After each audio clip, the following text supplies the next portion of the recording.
අද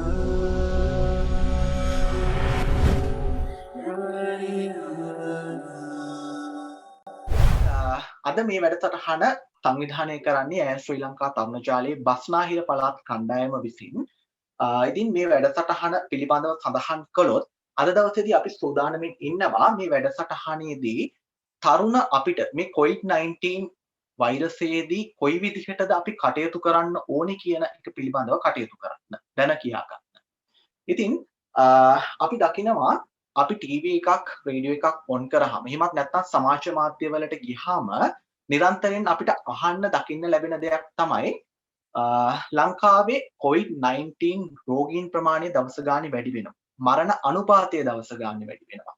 ඒ විතරක් නෙවෙයි එතනින් එහාට ගියාට පස්සේ ලංකාවේ රෝහල් ධාරිතාවය ඉක්මවා යනවා කියලා අපි දකිනවා. මේ හැමදේම අතරේ අපි දකිනවා වෛද්‍යවරුන් කියනවා ඔබට ළඟම තියෙන ඉන්නත් කරන මධ්‍යස්ථානයෙන් ඔබ හැකි ඉක්මනින් නිර්දේශිත COVID-19 එන්නතක් ලබා ගන්න කියලා. ඉතින් තරුණ අපිට පොඩි ප්‍රශ්න කීපයක් එනවා මෙතනදී. අපි ඉදිරියේදී මොකද කරන්නේ කියලා. මොකද ඔබ බලාපොරොත්තුෙන් ඉන්නවා නම් ඉදිරියේදී තමන්ගේ ජීවිතේ කොයි විදිහටද මේ COVID-19 එක්ක හැඩගස්වා ගන්න කියලා මේ ප්‍රශ්න ඔබට අනිවාර්යෙන්ම එනවා වෙන්නම ඕනේ. ඔබ දරුවෙක් ලබන්න සූදානමින් ඉන්න කෙනෙක් නම් එහෙමත් නැත්නම් ඔබ තරුණ වයසේ පසු වෙන නිදන්ගත රෝගිකින් පෙළෙන කෙනෙක් නම් ඔබට මේ ප්‍රශ්න වලට මුහුණ දෙන්න වෙනවා. ඉතින් මේ හැමදේම ගැන කතා කරන්න සූදානම් කරපු මේ වැඩසටහන අද අපි නම් කරා තාරුණ්‍ය සුරක්ෂාව උදෙසා එන්නත්කරණය පිළිබඳව ඔන්ලයින් කතිකාවත විදිහට. ඉතින් මේ කතිකාවත වෙනුවෙන් මුලසුන හොබවන්නට අපගේ ගෞරවනීය ආරාධනය පිළිගෙන අපිත් එක්ක අද දවසේදී සම්බන්ධ වෙලා ඉන්න සෞඛ්‍ය අමාත්‍යාංශයේ කාර්යභාර වෛද්‍ය නිලධාරී වෛද්‍ය ජීවරංග ගුණසේකර මැතිතුමෝ බොහොමත්ම ගෞරවයෙන් යුතුව අපි පිළිගනු ලබනවා. ඒ වගේම යෑන් ශ්‍රී ලංකා තරුණ ජාලය වෙනුවෙන් සභාපතිතුමන් ඇතුළු මුල් කාලීන සමාජිකයනොත් රිසෝස්ෆුල්හි සහ ඒ වගේම අධ්‍යක්ෂක මණ්ඩලවල සියලුම දෙනාවත් යෑන් ශ්‍රී ලංකා සියලුම සමාජිකයන්වත් අද දවසේ වැඩසටහනට බොහොම ගෞරවයෙන් පිළිගන්නවා. ඒ වගේම තමයි අද දවසේදී මේ Zoom තාක්ෂණය හරහා වැඩසටහනක් එක්ක සම්බන්ධ වෙලා ඉන්න සෑම සමාජිකයෙක් සහ සමාජිකාවක්මත් බොහොම ගෞරවයෙන් අපේ වැඩසටහනට පිළිගනු ලබනවා. ඉතින් දැන් අපි සෝදානම් මේ තාරුණ්‍ය සුරක්ෂාව උදෙසා එන්නත්කරණය පිළිබඳ ඔන්ලයින් කතිකාවත ආරම්භ කරන්නට. වැඩසටහන ආරම්භයේදී ඔබට මතක් කරනවා වැඩසටහනේ අවසානය වෙනකන් අපිත් එක්ක රැඳිලා ඉන්න කියලා. මොකද ඔබට පුළුවන්කම තියෙනවා වැඩසටහනේ අවසානයේදී ඔබට වෛද්‍යතුමන්ගෙන් අහන්න දැනගන්න යමක් තියෙනවා නම් ඒ දේ ඉෂ්ට සිද්ධ කරන්නටත් අපි ඒ වෙනුවෙන් ඔබට chat box තරහා අවස්ථාවක් ලබා දෙනවා අපිට මුලින්ම දැනුවත් කරලා ඒ ප්‍රශ්න අපෙන් අහන්න. වෛද්‍යතුමනි අයිබෝවන් කියලා බොහොම ගෞරවයෙන් ඔබතුමන්ව පිළිගන්නවා.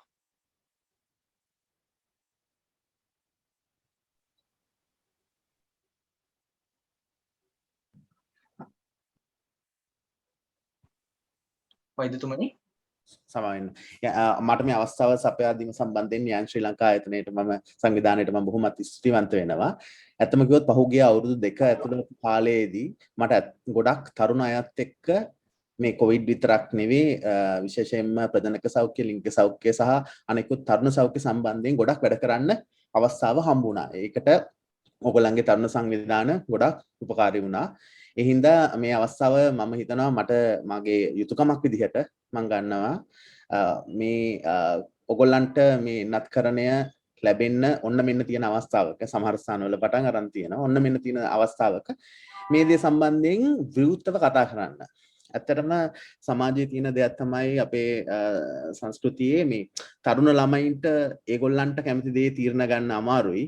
ඒගොල්ලන්ගේ සියලු තීරණ අපි වැඩිහිටියෝ සහ අනිකුත් අය ගන්න ඕනි කියලා මතයක් තියෙනවා.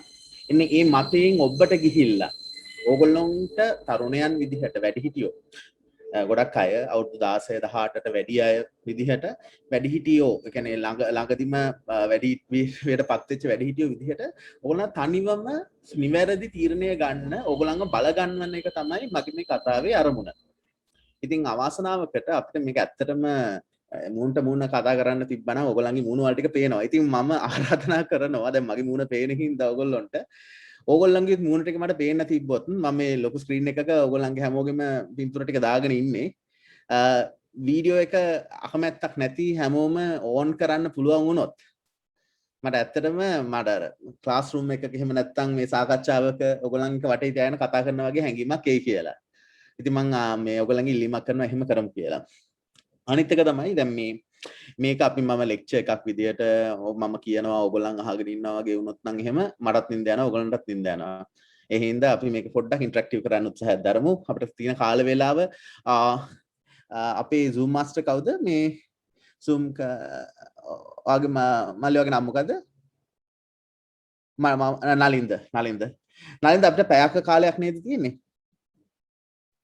ඔව් ඩොක්ටර් අපිට පැයක කාලයක් තියෙනවා වැඩසටහනට. ඒ කාලය අතරතුරේදී ඔයගොල්ලන්ට මාත් එක්ක කතා කරන්න සුහදව සාකච්ඡා කරන්න උපරිමයක් අපි උත්සාහ කරමු. හරි. මගේ ස්ක්‍රීන් එක ෂෙයා කරලා තියෙන ඔයගොල්ලන්ට පේනවද? ඔව්. හරි. ඕනෑම වෙලාවක මම කතා කරන අතරතුර ඔයගොල්ලන්ට මොනවා හරි ප්‍රශ්නයක් තියෙනවා chat box එකේ හරි නැත්නම් මාව disturb කරලා හරි අහන්න කමක් නැහැ ගැටලුවක් නැහැ. අපි අද කී දෙනෙක් විතර මෙතන ඉන්නවද ඇවිල්ලා? 30කට ආසන්න ප්‍රමාණයක් ඉන්නවා නේද?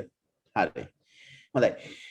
අපි දැන් මේ කොවිඩ් කියලා කිව්ව ගමන් දැන් කොවිඩ් ගැන අලුතෙන් මට ඔයගොල්ලන්ට කතා කරන්න දෙයක් නැති තරමටම කොවිඩ් සම්බන්ධයෙන් මේ කාලේදී සමාජයේ නොයෙකුත් තොරතුරු ලිපි ලේඛන චිත්‍රපටි පවා ගොඩක් දේවල් මේ වෙලේ මේ වෙනකොට සංසරණය වෙලා තියෙනවා. දැන් අපි අවුරුදු 2කට ආසන්න කාලයක් ලෝකේ පුරාම කට්ටිය මේ කොවිඩ් වලින් කොවිඩ් එක ජීවත් වෙන්න සිද්ධ වුණ නිසා. ඉතින් ඕගොල්ලොන්ගෙන් කාට හරි මට කියන්න පුළුවන්ද මේ කොවිඩ් කොච්චර කාල තියෙයිද කියන එක? අනිත් අයට අන්මියුට් කරන්න පුළුවන් නේද? තමන්ව. කොවිඩ් කොච්චර කාල තියෙයිද? ඔයගොල්ලන් හිතන විදියට? තාම හරියටම කියන්න බෑනේ ඩොක්ටර්. නලින්දට හරියටම කියන්න බෑලු. තව කාගේ හරි අදහසක් තියෙනවද කොච්චර කාල විතර තියෙයිද මේක?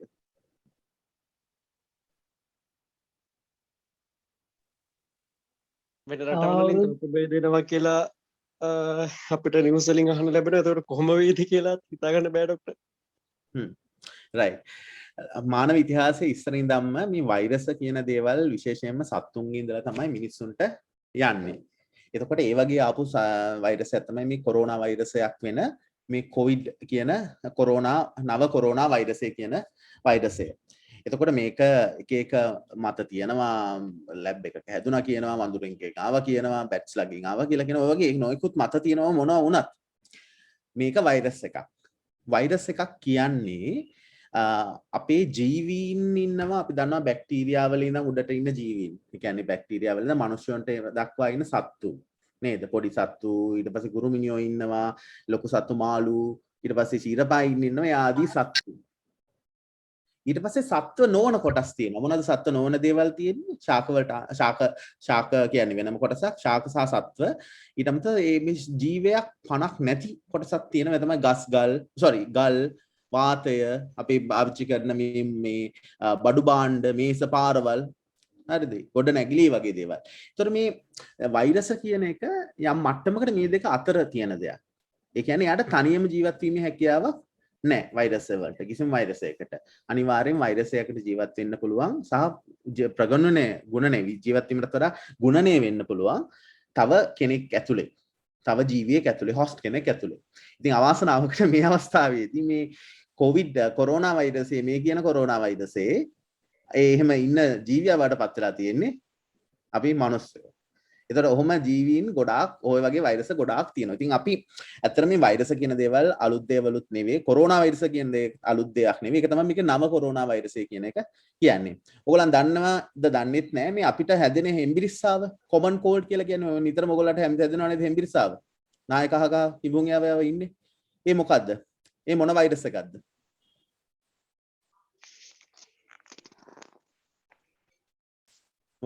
වෛරස් ಜಾති කිහිපයක් තියෙනවා. ඒ අතරින් අපිට නිතරම හැදෙන මේ හෙම්බිරිස්සාව හැදෙන්නේ මේ අපි කියන කොරෝනා වෛරසයකින්ම තමයි.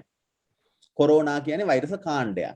එතකොට මේ වෛරසය මේ 2019 දී හඳුන්වාගත්ත නව කොරෝනා වෛරසය කියන එකත් මේ වගේම කොරෝනා වෛරසයක්. දැන් මේ පින්තූරය ඔයගොල්ලන්ට පේනවා ඇති. දැන් මේ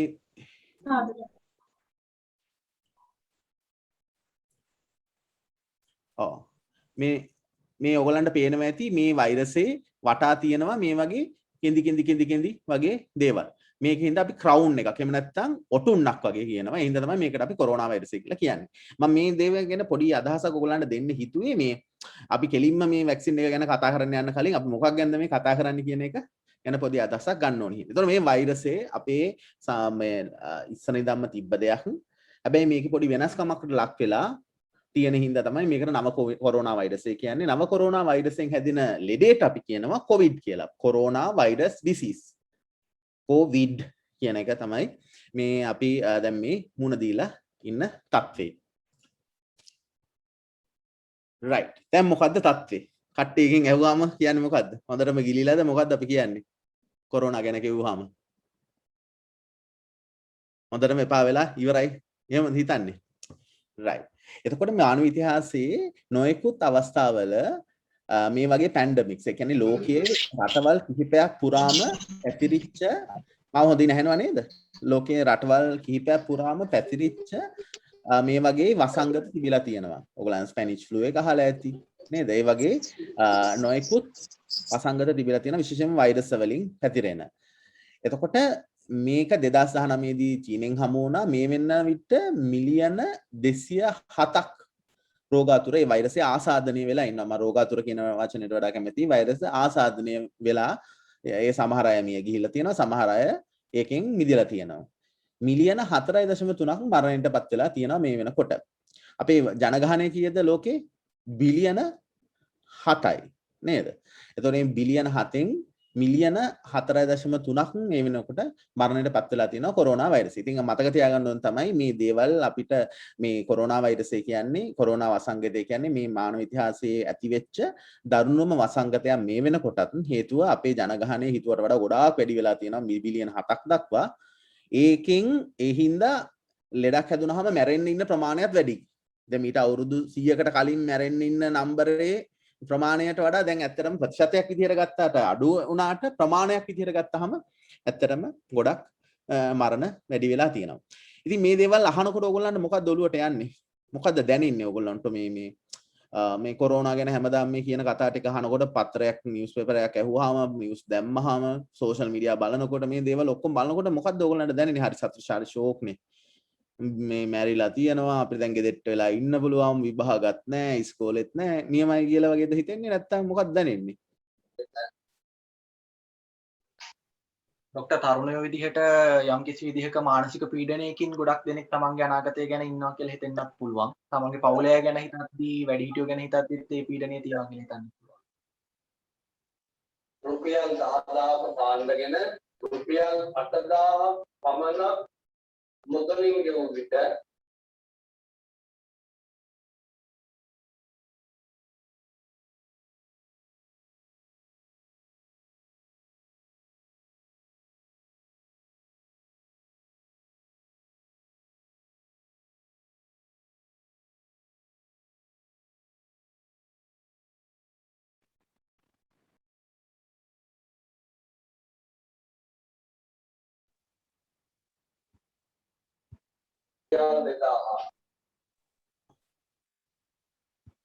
මොකක් හරි ගැටලුවක් වුණා? මාව ඇහෙනවද දැන්? ඔව් ડોක්ටර් දැන් හරි. ඔව් තාක්ෂණික ගැටලුව මොකක් හරි ආවා. මාව ඇහෙනව නේද? හරි. ඔව් තරුණ විදියට කවුරු හරි කියන්න ගියා මොන හරි දෙයක්. මාව ස්පොට්ලයිට් එකට දානවා නම් හොඳයි. දාලා තියෙන්නේ. ඕකේ. කවුරු හරි කියන්න ගියාද? තරුණ විදියට මොකද වෙලා තියෙන්නේ ඔයගලන්ට දැන්? සතුටුද? නෑ ડોක්ටර් කියන්නේ තරුණයෝ විදිහට ගොඩක් දෙනෙක් දැන් යම් කිසි විදිහක මානසික පීඩනයකින් ඉන්නවා කියලා හිතන්න පුළුවන්. තමන්ගේ දෙමව්පියෝ ගැන වැඩිහිටියෝ ගැන හිතද්දී එතනින් එහාට ගියාට පස්සේ තරුණයෝගේ අනාගතය ගැන හිතද්දී කට්ටියට යම් කිසි පීඩනයක් මානසිකව වගේම කායිකව කියන මේ හැම පැත්තකින්ම තියෙනවා කියලා හිතන්න. right. හොඳයි. ඇත්තටම ඒක තමයි ඇත්ත කතාව. දැන් මේක අපි පිළිගන්න ඕන දෙයක් තමයි මේක ලෝකෙන් වසාගත වසංගතයක්. වසංගතයක් වෙනකොට අපිට කරන්න ඕන දේවල් ගොඩක් තියෙනවා. ඒ කරන්න ඕනේ ගොඩක් දේවල් අපි ගොඩාක් නිතරම කතා වෙනවා. ඕගොල්ලන්ට දැන් ඒ සම්බන්ධයෙන් පැහැදිලි දැනුමක් තියෙනවා. හැබැයි මේ ඔක්කොම කියන අතරතුරේදී අපි යම් තරමකට බයක් ඇති වෙනවා. නේද? අපිට මොනවා වෙයිද? අපේ අම්මලා තාත්තලාට මොනවා වෙයිද? මාර කෙලියයි මට ඉස්කෝලේ යන්න බැරි වෙයිද? මට රස්සාවක් කරගන්න බැරි වෙයිද? නේ මම හෙට මැරෙයිද? දැන් මැරෙයිද? නේද? ඒ මට දැන්ටමත් කොවිඩ් ඇල්ලේ මේ වගේ ගොඩක් හිතවල බයවල් තියෙන එක දැන් මේ සමාජයේ දකින්න ලැබෙනවා. හැබැයි මේ බය කියන එක තමයි ඕනෑම වසංගතයක් විතරක් නෙවෙයි ඕනෑම රෝගයක්. ඕනෑම ගැටලුවක අපේ ජීවිතයේ අපිට තියෙන නරකම දේ. බය ඇති වුණාට පස්සේ අපි ඇත්තටම කරන්න ඕනේ දේවල් සැලකිල්ලෙන් සිහියෙන් කරන්නේ නැහැ. කවුරු හරි කෙනෙක් තර්ක කරනවා නම් බය කළා තමයි මිනිසුන්ව ඇත්තටම වෙනස් කරවන්න පුළුවන් කියලා ඒ කරන්න පුළුවන් දේ හරිම සීමා සහිතයි. හරිම ටික වෙලාවකට තමයි වෙනස් කරන්න පුළුවන්.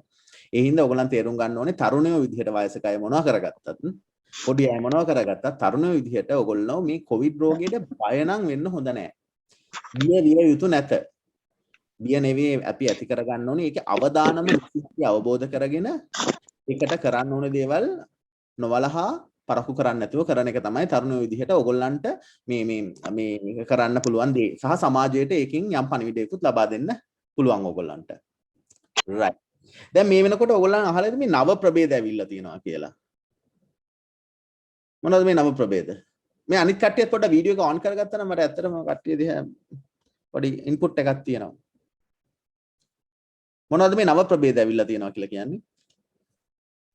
ඩෙල්ටා කියලා එකක් ඇවිල්ලා තියෙනවා දැනට. ටොපික් දැන් එදා නිවුස් එකේ කිව්වා ලංකාවෙත් එකක් කියන්නේ නව ප්‍රභේදයක් ලංකාවෙත් ප්‍රගුණ වෙන්න පුළුවන් කියලා තත්ත්වයක තියෙන කියලා නිවුස් එකේ කිව්වා ડોක්ටර්ස්ලා. ලංකාවෙන් අලුත් එකක් හැදේ කියලා. right. දැන් මේ නව ප්‍රභේද right. නව ප්‍රභේද කියන එකේ අදහස් කරන්නේ මේ වෛරසයක තියෙනවා වටේ තියෙනවා ප්‍රෝටීන. වෛරසයක් ප්‍රධාන වශයෙන් ප්‍රෝටීන වලින් තමයි හැදලා තියෙන්නේ. ජානමය මටීරියල් වලින්. එතකොට මේ ප්‍රෝටීන වල යම් යම් වෙනස්කම් ඇති වෙනවා. එතකොට ඒ වෙනස්කම් ඇති වෙන එක අලුත් දෙයක් නෙවෙයි. ඕනෑම ජීවියෙක් වගේ වෛරසයට මොකක්ද ඕනේ? වෛරසයට ඕනේ මේ ඉන්නවට වඩා හොඳ වෙන්න. අපිත් එහෙමනේ. නේද? මිනිස්සු විදිහටත් අපි ඉස්සර ජීවීන් විදිහට පරිණාමවාදයේ අහලා ඇති. පරිණාමවාදයේ එන්න හොඳ වෙන එක තමයි ජීවත් වීමේ හැකියාව වැඩි කරගන්න එක තමයි වෛරසයේ තරමුණ. එතකොට වෛරසයට දෙවිදිහකට හොඳ වෙන්න පුළුවන්. එකක් තමයි වෛරසයේ බෝ වෙන වේගය වැඩි කරගන්න පුළුවන් එයාට. එතකොට එයාට හෝ ගාලා හැමතැනම පැතිරෙන්න පුළුවන්. එහෙම නැත්නම් පුළුවන් එයා වෛරසයට පුළුවන් වෛරසයෙන් ඇති කරන රෝගී තත්ත්වයේ ප්‍රමාණය වැඩි කරන්න පුළුවන්. එතකොට එයාට වැඩි මිනිහෙක් එක පුද්ගලයෙක් ගත්තොත් එයාගේ වැඩියෙන් ඇඟ පුරා පැතිරෙන්න පුළුවන්. එන්න ওই දෙකෙන් තමයි වෛරසයක් වෙනස් වෙන්නේ හොඳ වෙන්න. එතකොට ඔය මොන පැත්තට ගියත් වෛරසයට හොඳ වුණාට මේ දේ අපිට හරිම නරකයි. එතකොට මේ ඇල්ෆා බීටා ගාමා ඩෙල්ටා දැන් එප්සයිලොන් ඔය මොන ඔය මේ ප්‍රභේද කිව්වත් ඔය ප්‍රභේද ඔච්චර ඇති වෙච්ච ප්‍රභේද විතරක් නෙවෙයි. ඔය ප්‍රභේද වලින් අපිට ප්‍රධාන වශයෙන් සමාජයේ දක්නට ලැබෙන ප්‍රභේද ටික තමයි අපි ඔය දැන් මේ කියන්නේ. මේ වෙනකොට ලංකාවේ ප්‍රධාන වශයෙන් ඩෙල්ටා සහ ඇල්ෆා කියන ප්‍රභේද දෙක තමයි පැතිරලා තියෙන්නේ. ඉතින් මේ දෙක දැන් ඩෙල්ටා ප්‍රභේදය තමයි දැන් පැතිරලා තියෙන්නේ කියන එකේ අදහස අපි ඔක්කොටම මේ විනාශයක් වෙලා කියන එකම නෙවෙයි. ඒ කියන්නේ ඒ අවස්ථාවවලදී ඇතිවන ප්‍රභේදය ටික කාලයකින් දන්නේම නැතුව ප්‍රධාන ප්‍රභේදය බවට පත් වෙනවා. මේ මොන ප්‍රභේදය කළත් දැන් අපි හිතමු මේ ප්‍රභේදයෙන් වෙනස් වෙනවනේ. දැන් අපි ඊළඟ එනකොට ප්‍රභේදය වෙනස් වෙලා. එතකොට අපි දැන් මොකද්ද කරන්න ඕනේ? අපි දැන් ඔය කරන දේවල් ටික වෙනස් කරන්න ඕනද? අපි අසරණද? අපිට කරගන්න දෙයක් නැද්ද? අත හොදන එක, මාස්ක් එක දාන එක, දුර තියාගන්න එක, කට්ටිය එකතු වෙන්නේ නැති එක, ඒ දේවල් ටික අපි නවත්තලා දාලා අලුත් ප්‍රභේදය එන්නේ අප්පා දැන් නම් වැඩක් නැහැ. මේ මොන අපි මොනවා කළත් වැඩක් නැහැ. මේ ප්‍රභේද වලින් අපි විනාශ කරනවා කියලා දාලා වැඩේ අතරිනවද? තරුණයෝ විදිහට අපි තේරුම් ගන්න ඕන දෙයක් තමයි අපිට තමයි මේ අපිට තව අපි කියන්නේ මම ඇර ඔයගොල්ලන්ට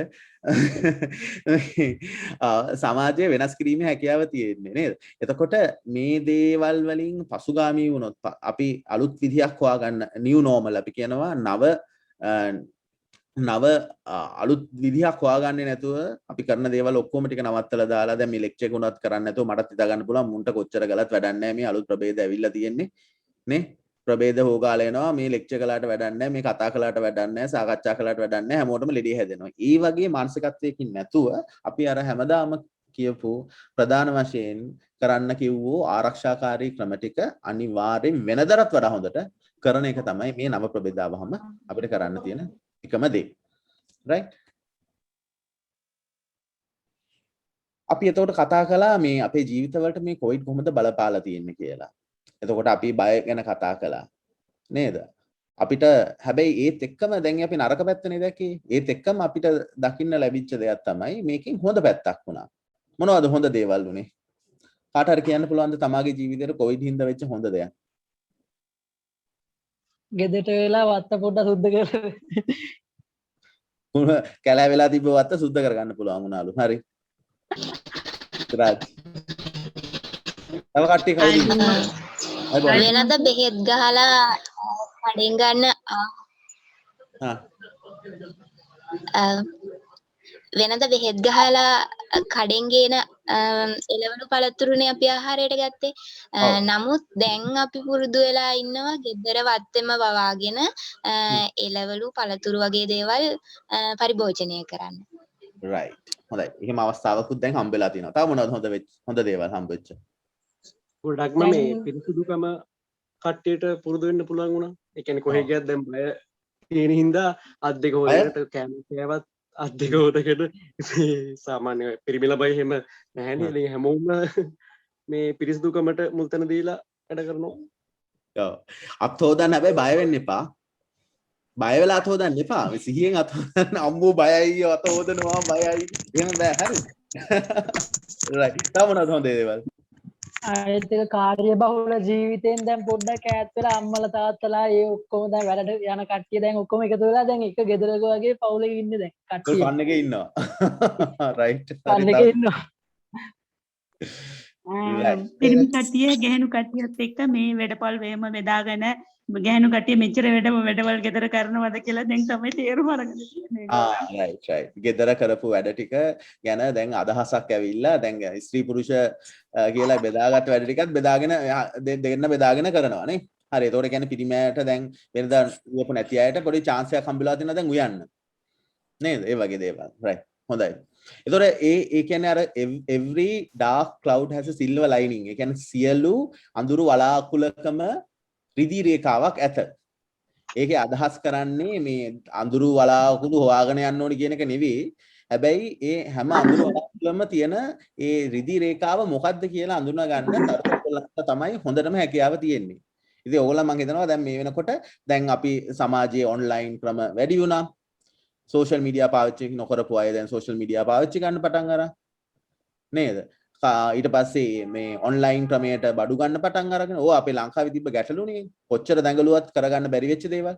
ළමයින්ට කම්පියුටර් ගැන තියෙන අවබෝධය වැඩි වෙලා සමහර අය ඇත්තටම ඉස්සරට වඩා ලං වෙලා ඒ කියන්නේ ඈතින් හිටපු සමාජ සම්බන්ධතා නොතිබ්බ අයට දැන් සමාජ සම්බන්ධතා දියුණු කරගන්න අවස්ථාව හම්බෙලා ඔය වගේ ගොඩක් හොඳ දේවල් වෙලා තියෙනවා මේ නරක දේවල් අස්සේ නේ. හොඳයි. එතකොට ඕගොල්ලොන්ට තරුණ අය විදිහට මට හිතුණා ඕගොල්ලන් තමයි නිතරම ගෙදින් එළියට යන්නේ. ඕගොල්ලන් තමයි වැඩ කරන්නේ අපේ රටේ ශ්‍රම බලකාය. එතකොට ඕගොල්ලොන්ට එළියට යන්න වෙන අවස්ථා තියෙනවනේ. දැන් මෙතන ඉන්න අයගෙන් නිකන් මට අදහසක් කියන්න කී දෙනෙක් 100 කී දෙනෙක්ට විතර ගෙදරටම වෙලා ඉන්න පුළුවන්ද? නැත්නම් අනිවාර්යෙන් වැඩට යන්න ඕනේ අය කවුරුවත් ඉන්නවද මෙතන? ඉන්නවා ડોක්ටර්. ඉන්නවා. ඔයා මොකද්ද කරන්නේ? මම ගාමන් ෆැක්ටරි එක HR ඔෆිස් එකේ ඉන්න HR ඩිපාර්ට්මන්ට් එකේ. මේ දවස්වල අනිවාර්යයෙන්ම යන්න ඕන. right. ඔව්. ඒ කියන්නේ මේ දවස්වල කියලා විතරක් නෙවෙයි ඔයාලට හැමදාම කොහොම වුණත් යන්න වෙනවා. එතකොට මේ කොවිඩ් කියලා ඔයාලට ඒක කරන්න බැරි. අනිවාර්යෙන් යන්න ඕනේ අවස්ථාවල් තියෙනවා. තව කවුද ඒ වගේ අය ඉන්නේ? අපි ડોක්ටර් දැන් හැමදාම වගේ වැට්ට යනවා. කොරෝනා கோவிட் කියලා වෙනසක් නැහැ. සාමාන්‍ය විදිහට වැට්ටික් කරා යන්න වෙලා තියෙනවා. ஜிக்கா ஐரங்க படிப்படி வந்துருச்சு right. ඔව් එතකොට දැන් අපි තේරුම් ගන්න ඕන දේ තමයි අපි මේ දැන් මේ අවස්ථාවේදී මේ ලංකාවේ පුරාම ඩෙල්ටා වෛරසය තදින් පැතිරිලා ගිහිල්ලා මරණ ගොඩාක් වැඩි වෙලා තියෙන අවස්ථාවකදී වගේ අවස්ථාවකදී අපිට යම් මට්ටමකට අපේ වැඩ පොඩ්ඩක් පස්සට දාගන්න සිද්ධ වෙනවානේ. අපි පාටි දාන්න හිටියා නම් ඒක නවත්තන්න, යාළුවෝ වෙඩින් තිබ්බනම් නවත්තන්න, මැච් එකක් ගහන්න සෙල්ලම් කරන්න මම ඒව කරන්න එපා කියන එක නෙමෙයි අදහස් කරන්නේ. ඒව කරන්න තිබ්බනම් අපි ඒකට ටික කාලයකට පරක්කු කරලා මේ අවස්ථාව සුදුසු වුණාම කරන්න පණ තියෙන්නට ඒ අවස්ථාව වෙනකම් ජීවත් වෙලා මේක දැන් ජීවත් වෙලා ඉන්න ඕනේ කියන පදනමෙන් අපිට දේවල් පරක්කු කරන්න සිද්ධ වෙනවා. ඒ හින්දා තමයි මම මේ ඕගලන් 3Cs ඒ කියන්නේ අපිට කොවිඩ් අවදානම වැඩිම අවස්ථා තුනක් ගැන කතා කරන්න හිතුවේ. පළවෙනි අවස්ථාව තමයි මේ සංවෘත අවකාශ. සංවෘත අවකාශ කියලා අදහස් කරන්නේ වාතය සංසරණය වෙන්නේ ඒ කාමරය ඇතුළමයි. උදාහරණයක් විදිහට වාහනයක් ඇතුලේ AC දාලා යන වාහනයක් ඇතුලේ. එහෙම නැත්නම් AC කරලා තියෙන කුඩා කුටියක් තියෙන කාමරයක්, ඔෆිස් කාමරයක් ඇතුලේ. එහෙම නැත්නම් ෆිල්ම් හෝල් එකක්, එහෙම නැත්නම් රෙස්ටොරන්ට් එකක් වගේ ඒක ඇතුළෙම වාතය සංසරණය වෙන මේ ස්ථාන තමයි මේ සංවෘත අවකාශය. ඒකෙදි වෙන්නේ මොකද්ද? අපි කහින දේවල්, අපි කිවිසන දේවල් වලින් තියෙන ඒ අංශු ටික වෙලාවකින් වාතය සන්තෘප්ත වෙනවා. වාතය සන්තෘප්ත වෙලා පාවි තියෙනවා, සස්පෙන්ඩ් වෙලා තියෙනවා. ඊට පස්සේ මේක ඇතුළටම කහිනවා කිමුන් යනවා, හිමුස්ම ගන්න ඔක්කොම කරනකොට අන්තිමට දන්නේම නැතුව මේකේ ලොකු කොවිඩ් වෛරස් ප්‍රමාණයක් මේ සංවෘත අවකාශය තුළ ඇති වෙලා. නිකන් ඉතින් නිකන් පාරේදී මේ එළියේදී වෙන්න තියෙනවට වඩා ලොකු chance එකක් තියෙනවා මේ සංවෘත අවකාශය තුළදී මේ ඇති වෙන්න. ඊළඟ එක තමයි මේ වැඩි පිරිසක් ළඟින් සිටින අවස්ථා. උදාහරණ විදිහට ක්ලාස් එකක්. එහෙම නැත්නම් අපි හිතමු රෙස්ටොරන්ට් එකක ගොඩක් පිරිලා ඉන්න කට්ටියක්. එහෙම නැත්නම් බස් එකේ කිටියේ කෝච්චියේ හිර වෙලා යන වගේ අවස්ථාවක්. ඒ වගේ අවස්ථාවක කට්ටියට දැන් පිරිස වැඩි වෙනකොට මොකද්ද වෙන්නේ? වැඩි වෙලාවක් ඉන්න සිද්ධ වෙනවා. ඒතකොට ඒ වගේ අවස්ථාවලදී අපිට කොවිඩ් අවදානම වැඩි. ඒත් එක්කම තමයි මේ ළඟින් ඒ කියන්නේ කට්ටිය වැඩි නොවුනත් ළඟින් ඉන්න සිද්ධ වෙන අවස්ථාවල්. දැන් උදාහරණයකට මම වැඩ කරන්නේ වෛද්‍යවරයෙක් විදිහට මම ෆැමිලි ප්‍රැක්ටිස් එකේ වැඩ කරනවා. බේත් දෙනවා ලෙඩ්ඩුන්ට. ඒතකොට අනිවාර්යෙන් කොවිඩ් ලෙඩ්ඩු මගේ ළඟට එනවා. නේද? ඒතර ඒ අවස්ථාවක මට කොවිඩ් හැදීමේ අවදානම වැඩි. ඒ කියලා දැන් මම බේත් නොදෙන්නද? නෑ. මොකද මම කරන්නේ? මම ලෙඩත් එක්ක හැකිතාක් දුරක් තියාගන්නවා. රූම් එකේ තියෙන AC එක ඔෆ් කරලා ජනෙල් ඇරලා ඒකේ වාතය සංසරණය වෙන්න ෆෑන් එක හයියෙන් දාලා අවකාශය ලබා දීලා තියෙනවා. සහ රූම් එකට ඇතුළු වෙන ප්‍රමාණය අඩු කරලා තියෙනවා. දැන් ඉස්සර මාත් එක්ක ලෙඩෙක් බලන්න ලෙඩෙක් එක ගෙදර 3 දෙනෙක් ආවම දැන් ලෙඩා විතරයි ගන්න. එහෙම නැත්නම් එක්කිනායි ගන්න පොඩි ළමෙක් නා. ඒ වගේ. ඒ කියන්නේ අපිට අපේ වැඩ ටික කරගෙන යන්නත් ඕනේ. හැබැයි මේ කොවිඩ් එක්ක අපි හැසිරෙන ආකාරය යම් මට්ටමකට වෙනස් කරගන්නත් සිද්ධ වෙලා තියෙනවා. ඒතර ඔයගොල්ලෝ මේ 3Cs සංවෘත අවකාශ, ළඟින් සිටින අවකාශ සහ වැඩි පිරිසක් එකට සිටින අවකාශ කියන දේවල් තුන අඩු කරගන්න අනිවාර්යෙන් අද ඉඳන්ම ලෑස්ති වෙන්න ඕනේ. ඒකේ තැනකට ගියාට පස්සේ මුලින්ම ඔළුවට යන්න ඕනේ මේ 3Cs මේකේ තියෙනවද? close communities තියෙන කට්ටිය ගොඩක් ඉන්න ස්ථාන. එතකොට ඒ දැන් රෙස්ටොරන්ට් එකකට අපි කඩේකට ගිහම මෙන්න මේ තුන තියෙනවද කියලා බලන්න. මේ තුන තියෙනවා නම් අනිවාර්යයෙන්ම මොකද්ද කරන්න ඕනේ? පුළුවන් තරම් ඉක්මනට වැඩේ කරගෙන එළියට එන්න. විනාඩියක්වත් තප්පරයක්වත් මාස්ක් එක ගලවන්න එපා. එළියට ආපු ගමන්ම අත් දෙක හොද ගන්න. එළිය ඇතුළට යනකොටත් අත් දෙක හොද ගන්න. මූණ අල්ලන්න එපා. තියෙන දේවල් ටික අල්ලන්න එපා. දැන් මේ මන්ත්‍රය දැන් හොගාලා කියලානේ තියෙන්නේ. දැන් හැබැයි ඔය වෙන්නේ ඔය මන්ත්‍රය කියනකොට ඕගොල්ලන්ට ඕකම අමතක වෙලා යනවා. ඒ ඉතින් හැමදාම ඕක කියන කතාවනේ. නේ? ඒ වුණාට ඉතින් ඉතින් දැනගන්න ඕනේ තමයි මෙන මන්ත්‍රයක් නැහැ මෙතන. ඔය මන්ත්‍රේ විතරමයි තියෙන්නේ මොන කතාව ආවත්. right. ඉතින් මේ ටික අමතක වෙනවා නම් තවත් පොඩි අපි මන්ත්‍රයක් තියෙනවා dream v කියන එක. නේද? ඒ කියන්නේ distancing දුර. කෙනෙක් එක්ක කතා කරනකොට කෙනෙක් එක්ක ළඟට යනකොට මේ කරේ නගින්න හොඳ නැහැ. ළඟට යන්න හොඳ නැහැ. අඩු ගානේ මීටර් එකක් පුළුවන් නම් මීටර් දෙකක් වත් අඩු ගානේ දුර තියාගන්න. ඒක පළවෙනි කාරණය. ඊට පස්සේ තමයි respiratory etiquette මොනවද? මාස්ක් එක අපි කිඹුමක් යනවා නම් වැලමිටෙන් හරි ටිෂු කඩදාසියකින් මුණා මේ වහගන්න එක, තන වල කියලා ගහන්න නැති එක, බුලත් පිට කාලා කියලා ගහන්න නැති එක, ඒ දේවල් ටික right. ඊළඟ එක තමයි aseptic technique අත් දෙක හොදන එක. නේද? අත් දෙක හොදන එක එහෙම නැත්නම් සැනිටයිසර් එක ඔතන ඉන්න අයගෙන් කී දෙනෙක් සැනිටයිසර් එක අතේ තියාගෙන යනවද? යන තැන. සාප්පුවේ අනිවාර්යෙන් ඕගොල්ලෝ හැමෝගෙම සැනිටයිසර් බෝතලයක් තියෙන්න ඕනේ. හරි? අනිවාර්යෙන් හැමෝ ළඟම එක්ස්ට්‍රා වැඩිපුර මාස්ක් එකක් තියෙන්න ඕනේ. අපි මේ දේවල් නිකන් ඔහේ කතා කරලා වඩා ප්‍රැක්ටිකලි කරන්න පුළුවන් දේ තමයි මම හිතන්නේ ඕගොල්ලන්ට මට කතා කරන්න ඕනේ කියලා හිතුනේ. නේ? ඊළඟට මාස්ක් එක. මාස්ක් එක දැන් කියලා තියෙනවා ඩබල් මාස්ක් දාන්න කියලා. ඇතුලෙන් දාන්න ඕනේ සර්ජිකල් මාස්ක් එකක්, එළියෙන් දාන්න ඕනේ N95 මාස්ක් එකක්. ඒක කරනවා නම් ගොඩක්ම හොඳයි. ඒත් එක්කම හැබැයි ඉතින් මයින්ඩ්ෆුල් වෙන්න, කල්පනා වෙන්න මේ මාස්ක් ඔක්කොම යන්නේ පරිසරයට. පරිසරයට යනකොට ඒක හරියට මාස්ක් එක ඩිස්පෝස් කරන්න දාන්න තැනකුත් ඕගොල්ලන් හදා ගන්න ඕනේ. මාස්ක් තැන දාන්න හොඳ නැහැ. ඩ්‍රේනේජ් ලයින් බ්ලොක් වෙනවා, පාර සත්තුන්ගේ ඇඟේ ඒව ගැට ගහනවා. ඒ වගේ ගැටලුත් තියෙනවා. ඒ හින්දා ඒව හරියට ඩිස්පෝස් කරන්න ක්‍රමයකට හදාගෙන හරියට මාස්ක් එක පාවිච්චි කරන්න, දිගටම මාස්ක් එක දාන්න. යම් යම් අවස්ථා මේ රෝගය ගැන අපි මුලින් දැනගෙන හිටියේ නැති අවස්ථා තියෙනවා, සහ රෝගේ මෙච්චර උත්සන්න වෙලා නැති අවස්ථා තියෙනවා. එක එක කාලයේදී විද්‍යාව කියන්නේ මේ අද මේ තියෙන එක විතරක් නෙවෙයි. විද්‍යාව කියන්නේ අපි එන්න දේවල් ගැන තියෙන දැනුම වැඩි කරගන්න එක. ඉතින් දැන් විද්‍යාව අපි දැනගෙන තියෙන දත්ත වලට අනුව මාස්ක් එක කියන්නේ අපිට මොන මාස්ක් එක හරි ප්‍රොටෙක්ෂන් එකක් දෙනවා. ඉතින් ඩබල් මාස්ක් මං කිව්ව විදිහට දාන්න පුළුවන් නම් තවත් හොඳයි. දැන් ඔන්න මං දැන් එනවා ඔයගොල්ලන්ගේ ප්‍රධාන මාතෘකාවට. දැන් මට මෙතෙන්ට එන්න විදිහක් තමයි මට ඇත්තටම අවශ්‍ය වෙලා තිබ්බේ. ඒක තමයි වැක්සින්. ඩ්‍රීම් V එකේ වැක්සින් කියන එක.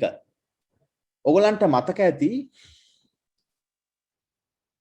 මට මේකට නම් මට උත්තරයක් ඕනෙමයි කට්ටියගෙන්. ඔයගොල්ලන්ගෙන් කාට හරි මොකක් හරි වැක්සින් එකක් ගහලා තියෙන අය කවුද? ගහලා තියෙන්නේ සර්. මාත්‍රා දෙකම ගහලා තියෙනවා. හරි. මට එකක් ගහලා තියෙනවා. මෙතන වැක්සින් ගහපු නැති අය ඉන්නවද? කවුරු හරි ඉන්නවනම් කියන්න එක වැක්සින් එකක් හරි ගහපු නැති අය? එකක් ගහලා තියෙනවා. කවුද එක වැක්සින් එකක් ගහපු නැති ඉන්නව? ඉන්නවා සර්. අවුරුදු 20. වැක්සින් එක තාම. එහෙන්නේ හරියට. නෑ මට එනවා. එක වැක්සින් එකක්වත් ගහපු නැති අය ඉන්නවා මෙතන? ඔව් ડોක්ටර්. ඒක කොහොමද වෙන්නේ? ඕගොල්ලන්ගේ වයස කීයද දැන්? මට අවුරුදු 20යි ડોක්ටර්. ඉතින් දෙයනේ අවුරුදු 20 වෙනකොට වැක්සින් කීයක් ගහලා තියෙන්න ඕනද? මේ අපේ MOH එකකින් නම් ඇහුවට පස්සේ කිව්ව ડોක්ටර් අවුරුදු 20 මේ 18ට වැඩි අයට වැක්සින් එක දෙන්න නම් ඒගොල්ලෝ මොකක් හරි ජොබ් එකක් කරන්න ඕන. ඒ ජොබ් එකට යන ආයතනෙන් ලිපියක් කරන් ආවොත් වැක්සින් එක දෙනවා කියලා. ළමයි අමතක කරන්න එපා. අපි ඉපදිච්ච ගමන් අපිට BCG වැක්සින් එක දුන්නා. ඊට පස්සේ මාස 2ේදී වැක්සින් දුන්නා, මාස 4ේදී දුන්නා, මාස 6ේදී දුන්නා, මාස 9ේදී දුන්නා, අවුරුද්දේදී දුන්නා, අවුරුදු දෙකමාරේදී දුන්නා, අවුරුදු 5ේදී දුන්නා. ගෑල් ළමෙට අවුරුදු 12ේදී දුන්නා. ප්‍රෙග්නන්ට් වෙච්ච අය නම් ප්‍රෙග්නන්ට් වුණාම දුන්නා. බුදුහාමුදුරුවෝ මෙච්චර වැක්සින් මේගොල්ලන්ට දීලා අන්තිමට මට කියනවා වැක්සින් එකක්වත් අරගෙන නැහැ කියලා. සෝරි ડોක්ටර් මං කිව්වේ කොවිඩ් වැක්සින් එක ආවගත්තේ නැහැ. කතාවන්නේ වැක්සින් තියෙන කොවිඩ් විතරක්.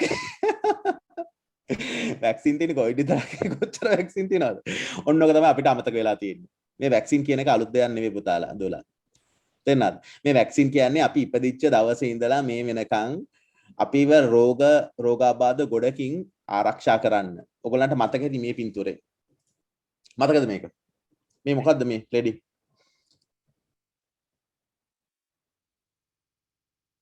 මොකද්ද මේ ළමයට හැදලා තියෙන්නේ? පෝලියෝ නේ? එතකොට මේ පෝලියෝ කියන රෝගේ ලංකාවේ මොකද තුරන් කරලා තියෙන්නේ නේ? ලංකාවේ ඕගොල්ලන්ටත් මතක ඇත්තේ නීලා වික්‍රමසිංහ මහත්මිය වගේ ඕගොල්ලන්ගේ වැඩිහිටියෝ ඇති පෝලියෝ රෝගයෙන් පීඩාවට පත් වෙච්ච අය. මේ යකඩ කකුල් දාගෙන යකඩ සපත්තු දාගෙන මේ බබාලා ඉන්නේ. ඉන්දියාවේ, පාකිස්තානයේ, ඇෆ්ගනිස්තානයේ වගේ රටවල තාම මේ රෝගේ තියෙනවා. එහෙම වුණත් අපිට මේක තුරන් කරගන්න පුළුවන් උනේ කොහොමද? සපත්තු දදාද? වැක්සින් කළා. නේද? එතකොට ඕගොල්ලෝ පොඩි කාලේදී ගන්න වැක්සින් එක දැන් නම් ඒක ඉස්සර බොන්න දුන්නා. දැන් ඒක ඇඟට විදිනවා. දැන් ඕගොල්ලන් නැතත් දැන් අලුතෙන් උපදින අයට ඒක විදින වැක්සින් එකක් විදිහටත් යනවා. එතකොට මේ වැක්සින් එකෙන් අපේ රටේ ලෝකයේ ඉන්න පෝලියෝ රෝගය ගොඩාක් රටවල් වලින් තුරන් කරලා තියෙනවා. ඊට අමතරව කම්මුල් ගාය, කක්කල් කැස්ස කොච්චර අහලා තියෙනවද ලෙඩ නේද? එතකොට මේ ඔක්කොටම ඕගොල්ලන් වැක්සින් ගත්තේ. හැබැයි මේ එකම දේ මේ වයසට ඇවිල්ලා මේ ලොකු අයට වැක්සින් එකක් ගහන්න මේ ළඟකදී තමයි දැන් හෙපටයිටිස් B වගේ වැක්සින් එකක් ඇරෙන්න මේ සෙට් උනේ. එතකොට මේ අපිට පොඩි අල්සක් වෙලා තියෙන මේ අපි කවදාකවත් නොකරපු වැඩක් තමයි දැන් මේ කරන්න යන්නේ කියලා. සමාජයක් විදියට රටක් විදියට ලෝකයක් විදියට හැමෝටම වැක්සින් එක ගහන්න ආපු මේ දුර්ලභ අවස්ථාවක්. විශේෂයෙන්ම දියුණු විශේෂයෙන්ම උත්තරාර්ධගෝලයේ තියෙන යුරෝපීය රටවල් වල හැම අවුරුද්දකම ගහනම ඉන්ෆ්ලුවෙන්සා වැක්සින් කියන එක. ඒකත් මේ වගේම කොවිඩ් වගේම රෝගයක්. ඒගොල්ලන්ට මේක පුරුදුයි. ඒගොල්ලන් ඉතරක් ගණන් ගන්න නැහැ හින්දා. අපිට මේ අපේ මේ සමකාසන්න රටවල් වල ඇත්තට මෙහෙම වැක්සින් එකක් ගහන්නේ නැහැ. ගහන්න නැති ඉන්න අපි හිතනවා මාර වැඩේ මාර කෙලිය මෙන්න කවදාකවත් ගහන්න නැති වැක්සින් එකක් ගහන්න එනවා. ඉතින් මේ වැක්සින් එකේ જાතිය වෙනස් වුණාට වැක්සින් එකකින් හදලා තියෙන විදිහ වෙනස් වුණාට මේ වැක්සින් කියන එක එන්නත් කියන එක නම් අපිට කිසිම අලුත් දෙයක් නෙවෙයි. ලෝකේ තියෙන රටවල් අතරින් ලංකාව නම්බර 1ට තියෙනවා වැක්සින් ගැනීම සම්බන්ධයෙන්. හැබැයි මේ කොවිඩ් එකත් එක්ක අවාසනාවකට සිද්ධ වෙච්ච යම් ක්‍රියාවලි තනියාවා නේද මුට්ටිය සීන්නාවා ඔය මේ ඒවා හින්දා අපිට වැක්සින් එක ගැන තියෙන ට්‍රස්ට් එක එහෙම නැත්නම් විශ්වාසය යම් මට්ටමකට සමාජය තුළ පළුද්දක් ඇති වෙලා තියෙනවා කියන එක පැහැදිලි. ඒක මම පිළිගන්නවා.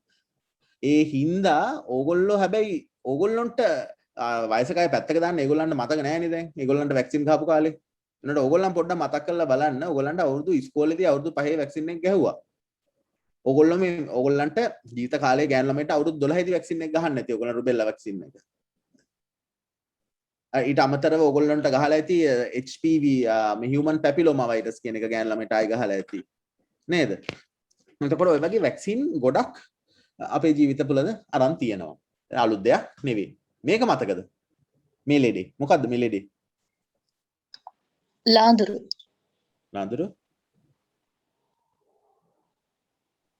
මේ small pox කියන ලෙඩේ නේ. අසූරිය. එතකොට මේ රෝගයත් ලෝකයෙන් තුරන් කළා තියෙන්නේ. නිකන්ද තුරන් කළේ යන්න යන්න කිව්වම ගියාද? ස්මෝල් පොක්ස් නෑ. ඒකටත් වැක්සින් එකක් ගත්තා. වැක්සින් වලින් අඩු ගානේ මේ වෛරසයේ මේකේ තියෙන මේකේ රෝග කාරකයවත් තියෙන්නේ තාම ස්ථාන කීපයක විතරයි මුළු රෝග කාරකයම සමාජයෙන් නැති කරලා තියෙන්නේ. ඉතින් මේක කළේ වැක්සින් එකක් ආධාරයෙන් තමයි. right. ඒ කියන්නේ මේක මේ අලුත් දෙයක් නෙවෙයි අපි එදිනෙදා හැමදාම භාවිතා කරපු දෙයක්. හැබැයි මේ වැක්සින් එක චුට්ටක් මේ වැක්සින් එකෙන් නවත්තන ලෙඩේ වෙනස්. වැක්සින් එකක් කොහොමද වැඩ කරන්නේ? හරි කියන්න පුළුවන්ද වැක්සින් එකක් කියන්නේ මොකද්ද? වැක්සින් එක වැඩ කරන්නේ කොහොමද?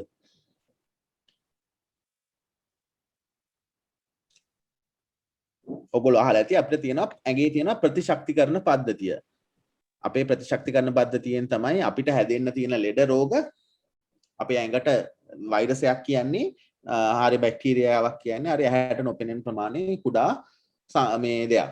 ඒතර ඔක අපේ ඇඟට ආවට පස්සේ නහයෙන් කටින් වෙන්න පුළුවන්, බ්ලඩ් වලින් වෙන්න පුළුවන්, එහෙම නැත්නම් ලිංගිකව වෙන්න පුළුවන් මොන ආකාරයකින් හරි ඇඟට ආවට පස්සේ අපේ ඇඟේ තියෙනවා අපි ප්‍රතිශක්තිකරණ පද්ධතිය. ඒකේ ප්‍රතිදේහ හදලා තියෙන ප්‍රතිදේහ කියන්නේ ප්‍රෝටීන වර්ගයක්. ඒතර අපේ ලේවල සහ පටකවල තියෙනවා මේ වෛරසයට හරි බැක්ටීරියාවට හරි විරුද්ධව ක්‍රියා කරන්න පුළුවන් සංඝටක. එන්න ඒවාට පුළුවන් මේ වැක්සින් එක මේ ඒවාට පුළුවන් අපේ ඇඟට ආපු බැක්ටීරියාව හරි වෛරසය හරි මරලා දාන්න. අපි හිතමු අපේ ඇඟට පළවෙනි වතාවටයි දැන් මේ මම මේ කොවිඩ් ගැන නෙමෙයි කතා කරන්නේ. අපේ ඇඟට මේ පළවෙනි වතාවට මොකක් හරි වෛරස් එකක් එනවා. වෛරස් එකක් ආවම අපේ ඇඟ දන්නවද අම්මා මේක වෛරස් එකක් මේකෙන් අපිට ලෙඩක් හදනවා කියලා අපි අපේ ඇඟ දන්නවද? නෑ. එතකොට මොකද්ද කරන්නේ? වැඩි ඒකට ගැන දගලන්න යන්නේ නෑ ඇඟ. ප්‍රතිදේහ හදලා වෛරස් එකට හොයාගෙන ඒක ඇටැක් කරලා ඒක විනාශ කරන්න හදන්නේ නෑ. හේතුව යාව අපි දන්නේ නෑ. අපේ ගෙදරට වුණත් ඔය හිතන්නකෝ මිනිස්සෙක් ආවම හොරෙක්ද කියලා අපේ ගෙදර තියෙන බඩුවක් උස්සගෙන යනකම් අපි මුකුත් උට අල්ලන් ගහන්නේ නෑනේ. හැබැයි ඊට කලින් දවසේ අපි ගෙදරට ආපු හොරෙක් කියලා දැනගෙන හිටියා නම් අපි මොකෝ කරන්නේ?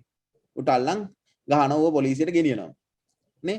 ඒ වගේ තමයි අපේ ඇඟත්. අපේ ගෙදරට ආගන්තුකෙක් ආවම එයා පොඩ්ඩක් බලනවා. හැබැයි ඉතින් අවසනාවට ඒ බලන කාලේ වෙන බල ඉන්නකොට දන්නේම නැතුව එයා ගුණාකාර ගුණිත වෙලා වැඩි වෙලා අපිට ඇඟි ලෙඩේ හදනවා. එතකොට අපේ ඇඟේ දැන් ලෙඩේ හොගාලා හැදිලා අපිට කැස්ස හැදිලා ඉම්බිස්සාව උණ හැදිලා අපි කොවිඩ් පැත්ත ගමුකෝ. කැස්ස හැදිලා උණ හැදිලා හුස්ම ගන්න අමාරු වෙලා අපේ ඇඟ පුරාම මේ වෛරසය දැන් පැතිරිලා ගිහිල්ලා තියෙනවා.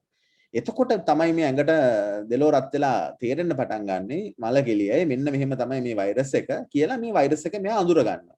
ඒ වෛරස් එක අඳුරගන්නේ අර මම ඉස්සලා වෛරස් එකේ අර උඩ පෙන්නුවානේ අර පොඩි මේ කෙඳි වගේ ඔය කෙඳි වල තියෙන ස්පයික් ප්‍රෝටීන් කියලා එකක්. ඒ ප්‍රෝටීන් එක තමයි අඳුරගන්නේ. right? එතකොට අපේ ඇඟ මොකද්ද කරන්නේ? මේකෙන් බේරෙන්න. දැන් මේ වෛරසයෙන් බේරෙන්න මොකද්ද කරන්නේ? දැන් මේ ලෙඩේ හැදිලා ඉන්නේ. මේ වැක්සින් එකක් ගැන නෙමෙයි මම මේ කතා කරන්නේ. ඇඟේ ලෙඩේ හැදිලා තියෙන්නේ. හදනවා ප්‍රතිදේහ කියලා දෙයක්. ප්‍රතිදේහ වෛරසයට හෝ බැක්ටීරියාවට විරුද්ධව ප්‍රතිදේහ ඇඟේ හදනවා. මේ හදපු ප්‍රතිදේහ වල හින්දා අපිට වෙන්නේ අපේ ඇඟේ ඊළ තව සැරයක් වෛරසයකින් ආවොත් එහෙම එයාට මේ සටන් කරන්න අපේ ඇඟේ ප්‍රතිදේහ දැන් හැදලා තියෙනවා. දැන් ඕකත් වෙනවා. දැන් කොවිඩ් වෛරසය හැදිච්ච අයට ඊළඟට ආයි වෛරසය බෝවීමේ හැකියාව සාමාන්‍ය කෙනෙකුට වඩා අඩුයි. හැබැයි අපි හැමෝටම කොවිඩ් හැදෙනකන් ඉන්න පුළුවන්ද මේ දේ වෙන්න? බෑ. ඒ හින්දා අපි કૃත්‍රිමව ඇඟ රවට්ටනවා ඔයාට කොවිඩ් තමයි හැදලා තියෙන්නේ කියලා. ඒ ක්‍රමවේදයට තමයි අපි කියන්නේ වැක්සින් එක කියලා. right? එතකොට මේ ක්‍රම කිහිපයකට පුළුවන් අපේ ඇඟ රවට්ටන්න. එකක් තමයි මේ viral vector කියලා කියන්නේ වෛරස් එකක කෑල්ලක්. ඒ කොවිඩ් වෛරසෙම නෙවෙයි වෙන වෛරස් එකක කෑල්ලකට කොවිඩ් වෛරසය අර මම කිව්වේ ස්පයික් ප්‍රෝටීන් කියලා කෑල්ලක් තියෙනවා කියලා. ඒ කෑල්ලේ අමුණනවා. හරිද? එතකොට අපි ඔය ඇස්ට්‍රාසෙනිකා කියලා දැන් ආපු වෛරසයේ මේ වැක්සින් එක වැඩ කරන්නේ එමයයි. ඒක අමුණනවා. ඒතර ඇඟට ඒක දැම්ම ගමන් හිතනවා ෂා මාර වැඩි මෙන්න කොවිඩ් හැදිලා තමයි කියලා අපේ ඇඟ කොවිඩ් වලට අවශ්‍ය ප්‍රතිදේහ ටික හදා ගන්නවා. මේ වැක්සින් එකෙන් පැහැදිලිව තේරුම් ගන්න වැක්සින් එකෙන් කොවිඩ් මරන්නේ නැහැ. කොවිඩ් වෛරසය නැති කරවන්නේ නැහැ. වැක්සින් එක ගැනීම තුළින් අපේ ප්‍රතිදේහ ඇඟේ ප්‍රතිදේහ ප්‍රතිශක්තිකරණ පද්ධතිය දියුණු වීම තුළින් තමයි අපිට මේ ඉදිරියේදී කොවිඩ් ආසාදනයක් හැදුනොත් මේ අපිට මේ කරන්න පුළුවන්. ඒතර වැක්සින් එක ඇඟට ගැහුවා මුළු ජීවිත කාලෙම වැක්සින් එක ඇඟේ තියෙනවා කියන එක වැරදි. හරි? ඒක තමයි මේ ඔක්ස්ෆර්ඩ් ඇස්ට්‍රාසෙනිකා එන්නත වලින් වෛරල් වෙක්ටර් වෛරස් කෑල්ලක් තියෙනවා. එහෙම. ඊට පස්සේ තව තියෙනවා මේ DNA RNA mRNA කියන වැක්සින් එක. ඒ කියන්නේ අපිට ඒ ජානමය දැන් අපේ ඇඟේ තියෙන DNA මාරු කරගන්න එපා. අපේ ඇඟේ න්‍යෂ්ටියේ තියෙන්නේ සෛලවල තියෙන DNA. ඊට පස්සේ ඕඒ DNA අතර කරන මේ සංනිවේදනයට අවශ්‍ය වෙන දේ තමයි mRNA කියන්නේ. messenger RNA. ඉතින් messenger RNA ඒ අදාළ වෛරසයේ දාන වැක්සින් තියෙනවා. ඒක තමයි මේ Pfizer වැක්සින් එක. right? it's Moderna වැක්සින් එක. ඒතර ඔය වැක්සින් දෙක තමයි අපිට මම මෙතන තියෙන ඔක්කොම වැක්සින් ගැන කතා කරන්න යන්නේ. ඕගොල්ලන්ට කතා කරන්නේ මේ ඕගොල්ලන් මෙහි ලංකාවේ තියෙන ඒවා. right? ඊට පස්සේ ආයි දැන් වැඩිපුරම තියෙන වැක්සින් එකක් තමයි මේ killed or attenuated. ඒ කියන්නේ වෛරසය අරගෙන වෛරසය මරනවා. එහෙම නැත්නම් වෛරසය සැර බාල කරනවා. බාර කළා ඒක ඇඟට දෙනවා. එතකොට මේ වෛරසය මැරිලා තියන්නේ. මෙයාට ආයි ලෙඩේ හදන්න බෑ. right? එහෙම වැක්සින් එකක් තමයි අපි ඔය කලින් දැන් ලංකාවේ වැඩිපුරම ගහන එකක් තමයි මේ Sinopharm කියන වැක්සින් එක. එතකොට මේ ආකාර තුනෙන්ම සිදු කරන්නේ ඇඟව රවට්ටන එක. ඔයාට දැන් ලෙඩේ හැදිලා කියලා. එතකොට ඇඟ එක දැනගෙන ඒක අවශ්‍ය ප්‍රතිදේහ හදනවා. හරි. දැන් මම කියවනේ වැක්සින් ಜಾති කීපයක් ගැන හොඳම වැක්සින් එක මොකද්ද මේ ටිකේ? ඩොක්ටර් අපිටත් මේ පොඩි ප්‍රශ්නයක් තියෙනවා. ඒ කියන්නේ ඇස්ට්‍රාසෙනිකා තියෙනවා ඊට පස්සේ ඔය ඉතින් කීපයක්ම තියෙනවා. එතකොට ඔතන එක ඩොක්ටර් අපි දැන් සාමාන්‍යයෙන් රට යන්න කෙනෙක් නම් ගොඩක් අය කියනවා Sinopharm මේ විද්දට පස්සේ රට යන්න බෑ එහෙම සිද්ධියක්. ඒකේ ඇත්ත නැත්නම් මොකද ඩොක්ටර් හරියටම අපි කොහොමද ඒක ගැන දැනගන්න පුළුවන්? right. හොඳයි. ඒ ප්‍රශ්නේත් දැන් මම එනවා. හොඳයි මම ඒක මතක තියාගෙන ඉන්න. හොඳම වැක්සින් එක මොකද්ද? Pfizer එකද? Pfizer. හොඳ වැක්සින් එක ළඟම ගන්න තියෙන එක. ළඟම ගන්න තියෙන එක. මොකද්ද හොඳම එක?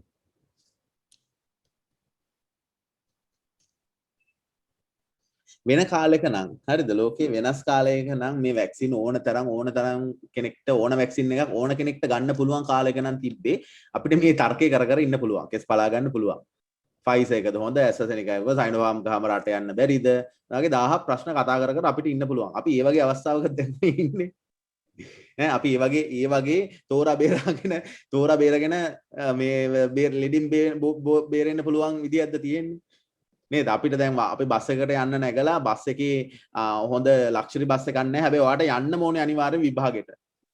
හරිද? මං යන්න තියෙන බස් එකේ සීට් ගඳයි. සීට් හරි නැහැ. එහෙම නැත්නම් මේ ඒකේ AC එක අඩුයි. ඕවා කිය අපි බස් එකට නගින්න නැතුව ඉන්නවද? බස් එකට නැගලා අපි බණින එක ඇත්ත. අපි විභාගේ පරක්කු කළා විභාගයට යන්නේ නැතුව මේ එක එක විකාර කරගෙන ඉන්නවද? නෑ. එතකොට අපිට මේ වගේ අවස්ථාවක මම මේ කියන්නේ. අපි ඒකේ හින්දා මේ හොඳම වැක්සින් එක ළඟම තියෙන වැක්සින් එක කියන කතාව කිව්ව පුතාට කතාව ඇත්ත. ඒක එහෙම වෙලා තියෙන්නේ හොඳම වැක්සින් එක ළඟම තියෙන ගන්න වැක්සින් එක වෙලා තියෙන්නේ මේ අවස්ථාවේදී.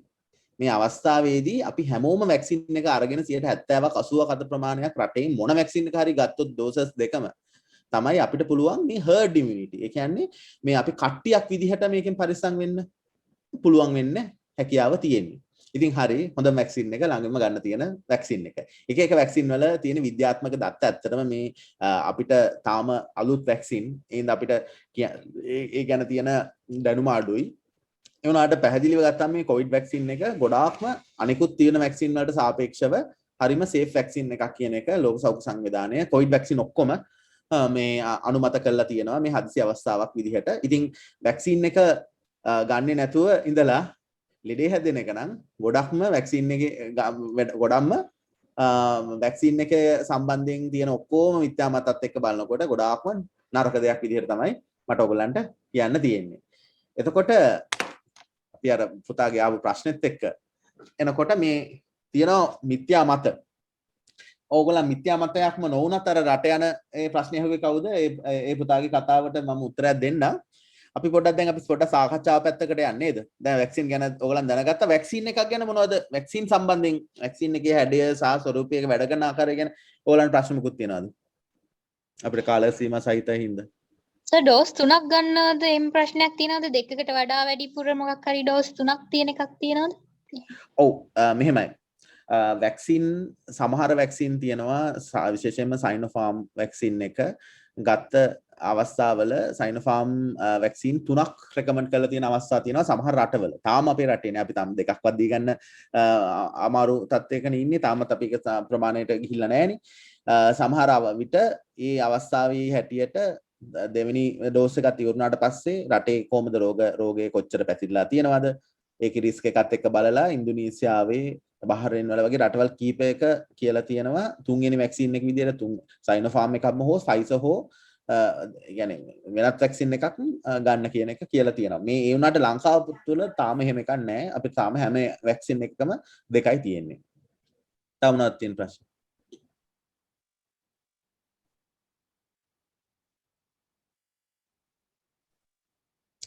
right. අර අහපු ප්‍රශ්නේ රට යන අයට සයිනෝෆාර්ම් වැක්සින් එක හරියනවද කියලා. නෑ, හරියන්නේ නෑ. හේතුව ඒ යන රට අනුවත් වෙනස් වෙනවා. හරිද? මොකද්ද මේ කතා කරපු කෙනා යන්න ඉන්න රට? නෑ ඩොක්ටර්, චීනෙට වගේ ජපානට වගේ අද්දී ඒගොල්ලෝ රෙකමන්ඩ් කරන්නේ සයිනෝෆාර්ම් රෙකමන්ඩ් කරන්නේ නැහැ කියලා ටිකක් අර ඇත්ත නැත්ත දන්නේ නැහැ ඩොක්. නිකන් කතාවක් යනවා කට කතාවක්. චීනට නම් අනිත් පැත්ත. චීනට සයිනෝෆාර්ම් තමයි ගහන්න කියන්නේ. හරිද? දැන් සමහර අනිත් රටවල් තියෙනවා ඒක ඒ කියන්නේ විද්‍යාත්මක දත්ත නැතිවීම තුලින් හින්දා තමයි එහෙම කරලා තියෙන්නේ. සාහිත්‍යයෙන් තේරුම් ගන්න මේක වැක්සින් කියන්නේ පොඩි මාකට් එකක් නේද? ඒතකොට තමන්ගේ රටේ හරි තමාගේ ප්‍රදේශයේ හදන වැක්සින් එකකට අරගෙන ඒක මේ ගන්න කියන්නේ ඉතින් සමාගම් පෙළඹෙනවා. එහෙම ගැටලුවක් තියෙනවා. ඉතින් ඕගොල්ලොන්ට පිටරටක යන්න කෙනෙක් ඉන්නවා නම් හරි සරලයි. ඕගොල්ලන්ගේ අවශ්‍ය ලියකියවිලි ටික. ඒ කියන්නේ කොහෙන් හරි එන්න තියෙන ඉන්විටේෂන් එකක් තියෙනවනේ. ඉන්විටේෂන් එකයි ඔයගේ වීසා එකයි දෙකම අරගෙන මිලිටරි හොස්පිටල් එකට යුද හමුදා රෝහලට නාරාහිම්පට ගියාට පස්සේ ඒ ෆයිසර් වැක්සින් එක හැමෝටම ලබා දෙනවා. හැබැයි අවශ්‍ය ලිපි ලේඛන සහ වීසා අනිවාර්යෙන් ඔබ සතුව තිබිය යුතුමයි. උත්තරයක් හම්බුණාද පුතා? එහෙම නැත්නම් ඕගොල්ලන්ට හිතනවා නම් පසු කාලයකදී ඕගොල්ලන්ට දැන් සයිනෝෆාර්ම් ගහලා පස්සේ ඕගොල්ලන්ට කවදා හරි පිටරට යන්න සිද්ධ වුණොත් හිතුනොත් කොහොමද ඔයා යන්නේ කියලා ඒකටත් තියෙන ඔප්ෂන් එකක්. ඒක තමයි දැන්ට මේ වැක්සින් ටික මේ ඕගාලා ගහගෙන යන අවස්ථාවේදී මේ ඕනේ එක ගහන්න බැරි. ඒතකොට තුන්වෙනි ඩෝස් එකක් විදිහට තාම අපේ රටේ නැති වුණත් ෆයිසර් වැක්සින් එකක් හෝ වෙනත් වැක්සින් එකක් ලබා ගැනීමේ හැකියාවක් තියෙනවා අනාගතයේදී. ඉතින් දැන් මේ අවස්ථාවේදී නම් මම හිතන්නේ කවුරුත් රට යන බලාපොරොත්තුවක් තියෙනවා කියලා රට කලින් හිටපු කෙනෙක් ඇරෙන්න. right. ඕගොල්ලොන්ගෙන් මට ප්‍රශ්න ගොඩාක් ඇවිල්ලා තියෙනවා සිරාජ් මට එවුවා මේ ටික මම මේ ටික කොපි කරලා මේ දාගත්තා. මේතන කතා කරන්න අමාරු හින්දා මම ඕගොල්ලන්ට මේවා කියවලා මේක මේ තියෙන මත ගැන ටික ගැනම ඉමේෂ් කියන්න. ඉමේෂ් තිලින.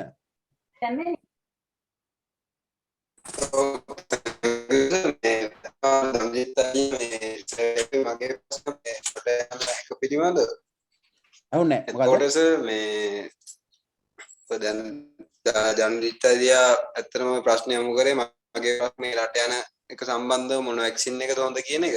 ඔව්.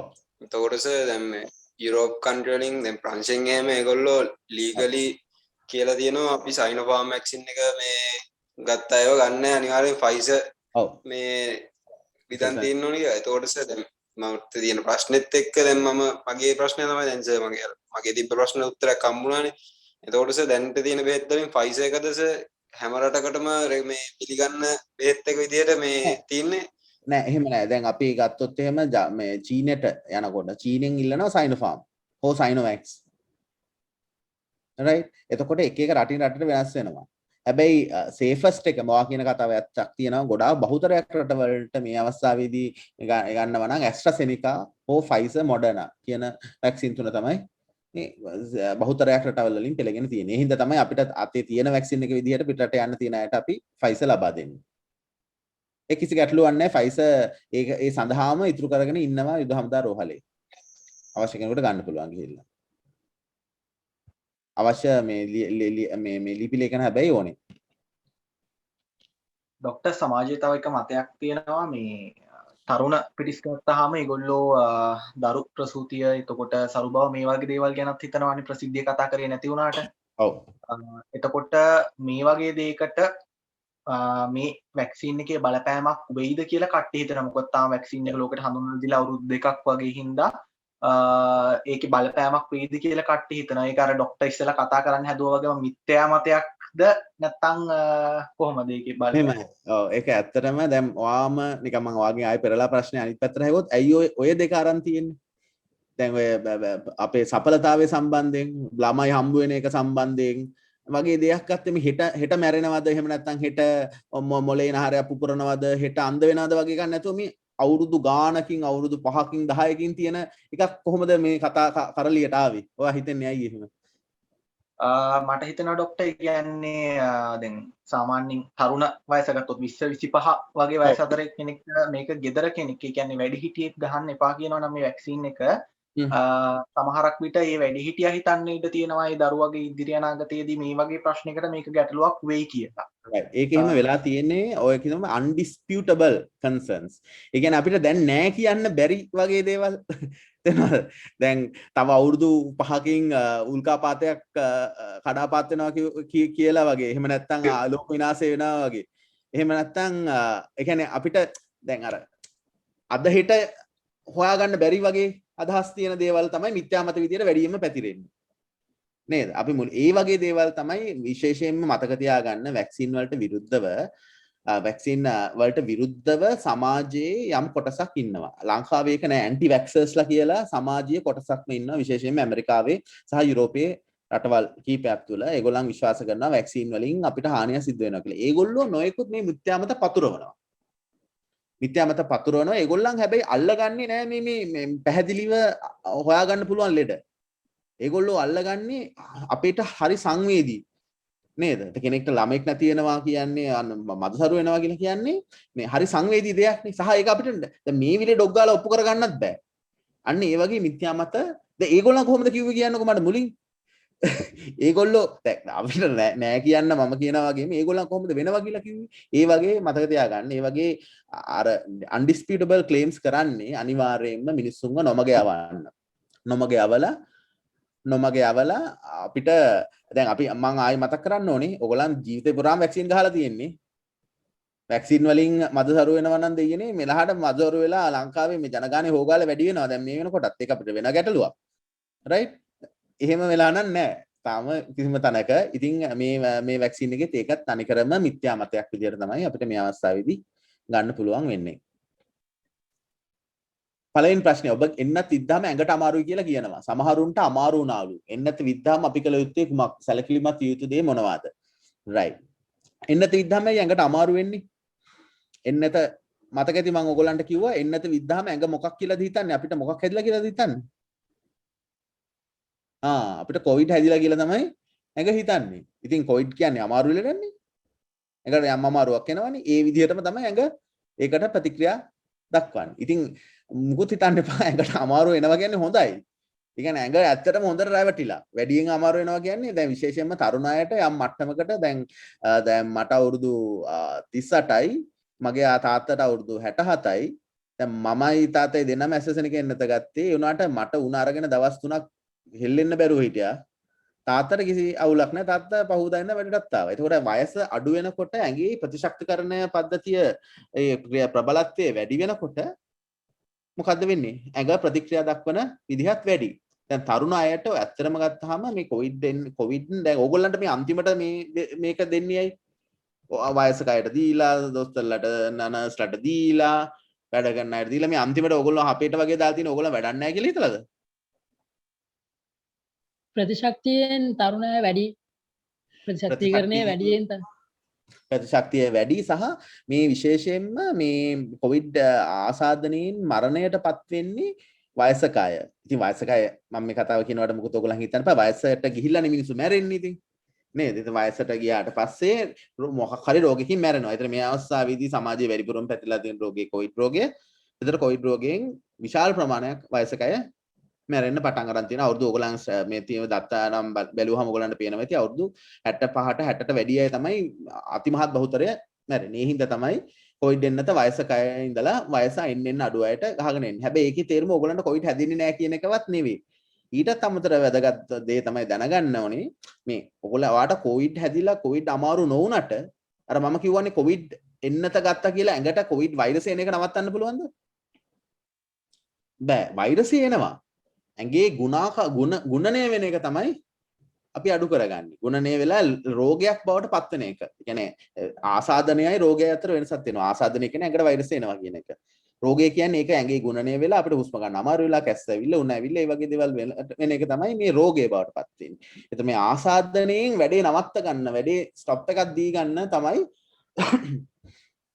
පාවිච්චි කරන්නේ මේ එන්නත. එතකොට ඔයගොල්ලෝ තරුණ අයගේ ඇඟේ ආසාදනය ඇවිල්ලා ඔයගොල්ලන්ගේට ලොකුවට අමාරු නැති වුණත් ඔයගොල්ලන්ගේ වෛරසයේ ගුණණය වෙලා තිබ්බොත් එහෙම මොකද්ද වෙන්නේ? ඔයගොල්ලන්ගේ ගෙවල් වලින් අම්මලා තාත්තලාට වැඩි හිටියයට මේ රෝගේ බෝ වෙන්න පුළුවන්. ඒතර ඔයගොල්ලන්ගේ යම් ආකාරයකට සමාජ වගකීමකුත් වෙනවා.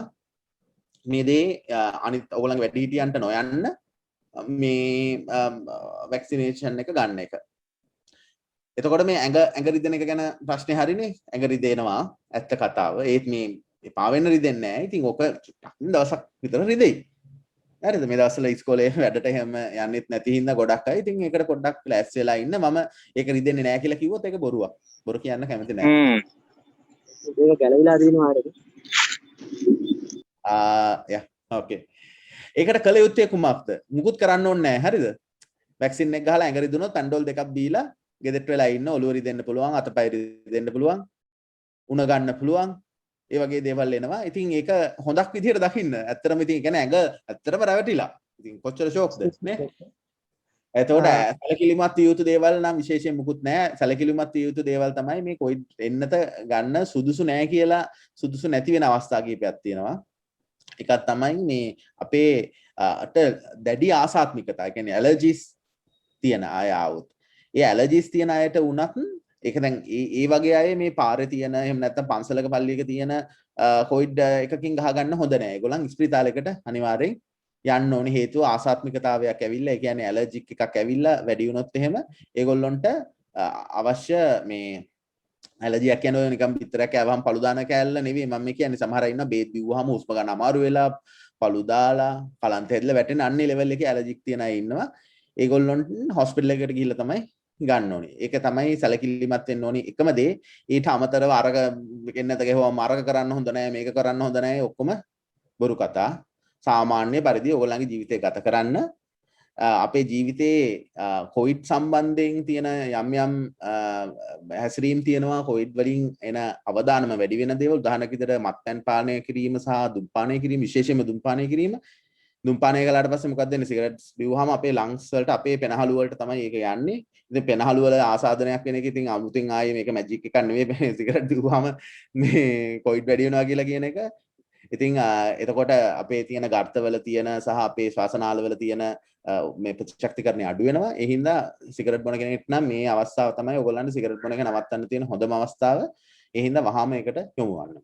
දෙවෙනි ප්‍රශ්නේ. තරුණයන් බොහොමයක් විදේශගත වීමට ඒක හරි. ඒ කතාව කිව්වනේ එහෙනම්. right. දැන් තියෙන තත්ත්වයක් එක්ක අපගේ ජාතික හැඳුනුම්පත වගේ එන්නත් කරන කාඩ් එක රැගෙන ගියා යුතුද? තාම නෑ. ඒක සැප්තැම්බර් මාසයේ 15 වෙනිදාන් පස්සේ තමයි රජය තීරණයක් ගන්නවා කියලා අදහස් කරලා තියෙන්නේ. ජාතික හැඳුනුම්පත විදිහට එන්නත් කාඩ් එක රැගෙන යන්න.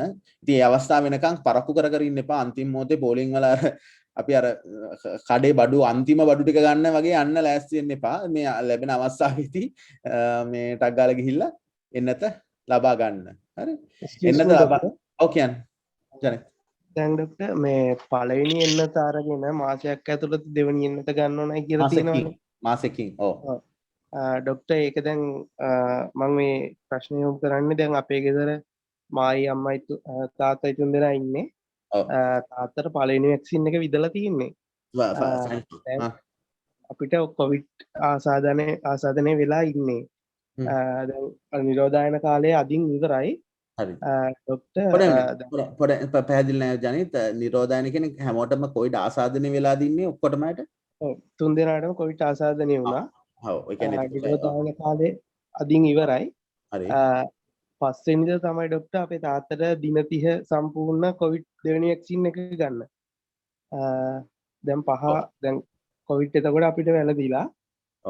දැන් එතකොට ඩොක්ටර් ඒක තව පරක් වුණාට ප්‍රශ්නයක් නැද්ද? පරක් වන්න ඕනේ ඒවා ගන්න. අපිට PCR පොසිටිව් වෙලා පළවෙනි දවස් 14කින් පස්සේ ගන්න පුළුවන් ඔයගොල්ලන්ට වැක්සින් එක. පුළුවන් නේද ඩොක්ටර්? ඒක ප්‍රශ්නයක් නෑ නේද ඩොක්ටර්? ඒ කියන්නේ නෑ මේ කොවිඩ් හැදුනහම ඔයගොල්ලන්ට යම් මට්ටමකට එනවා ප්‍රතිශක්තිකරණයක්. ඒ ප්‍රතිශක්තිකරණය ප්‍රමාණවත් නෑ. එතකොට දැන් එන්නත ගත්තාම හොඳටම රැවටෙනවා.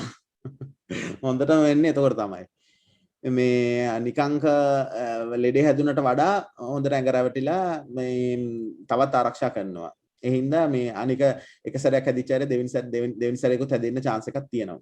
ඒ හින්දා අනිවාර්යෙන් එන්නත මොකුත් හිතන්න එපා එන්නත අනිවාර්යෙන් ගන්න ගිහලා. Thank you doctor. right. අනික වැදගත් කාරණයක් ඔතනදී ආපු එක තමයි මේ නිරෝධායනය කියන එක. නිරෝධායනයකක් නෙවෙයි ජනිත ඔයගොල්ලන් කලේ gedara නිවසේ ප්‍රතිකාර ගැනීමක් කළේ. නිරෝධායනය කියන්නේ ලෙඩේ හැදිච්ච නැති අය කරන දෙයක්. ආසාදනයක් ලෙඩේ හැදිච්ච නැති අය කෙනෙක් මම උදාහරණයක් විදිහට මම හිතන්න ජනිත්ලා ගෙදරට මං ආවා කියලා.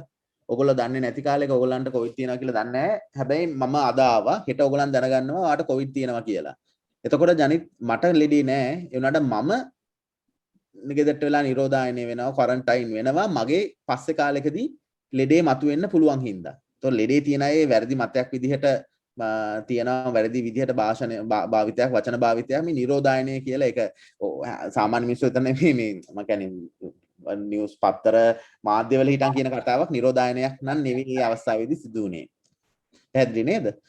එතකොට ගෙදර සිට නිවසේ සිට ප්‍රතිකාර ගැනීමක් තමයි කරලා තියෙන්නේ. ඒත් එක්කම තමයි නිරෝධායනය කියන වචනේදී මට පැහැදිලි කරන්න ඕනේ. ඒ කියන්නේ මම පාරේ යනකොට එළියේ ගිහිල්ලා මම මාස්ක් එකක් නැතුව එහෙම නැත්නම් එහෙම දෙයකදී අවස්ථාවකදී මම නිරෝධායනයක් නෙවෙයි වෙන්නේ. මම නිරෝධායනයක් වෙන්න නම් මට මේ හේතුවක් තියෙන්න ඕනේ. ඒක තමයි කොවිඩ් ආසාදිත පුද්ගලයෙක් එක්ක සමීප ඇසුරක් හෝ යම් මට්ටමකට ඇසුරක් තිබ්බා කියනවා නම් පමණයි ඒ කට්ටියව අපි නිරෝධායනය කරන්නේ. පැහැදිලිනේ? right. එන්නත ලබා ගත්තේද අපේ ශාරීරික ප්‍රතිශක්තිය තවත් වැඩි කර උපදෙස් මොනවාද? හරි. කොහොම හොඳයි. පළවෙනි එක සිගරට් බොනවා නම් ස්මෝක් කරනවා නම් අනිවාර්යෙන් දෙයිනේ නවත්තන්න ඕනේ. ඒක තමයි ඕගොල්ලන්ගේ ඒවැ තියෙනවා ඕගොල්ලන්ගේ තාර තියෙනවා ඒත් එක්කම ඇඟට විෂ සහිත ගොඩාක් සල්ෆර් වගේ ගොඩාක් මේ රසායනික ද්‍රව්‍ය තියෙනවා. පළවෙනි කාරණේ සිගරට් බොන එක නවත්තන්න ඕනේ.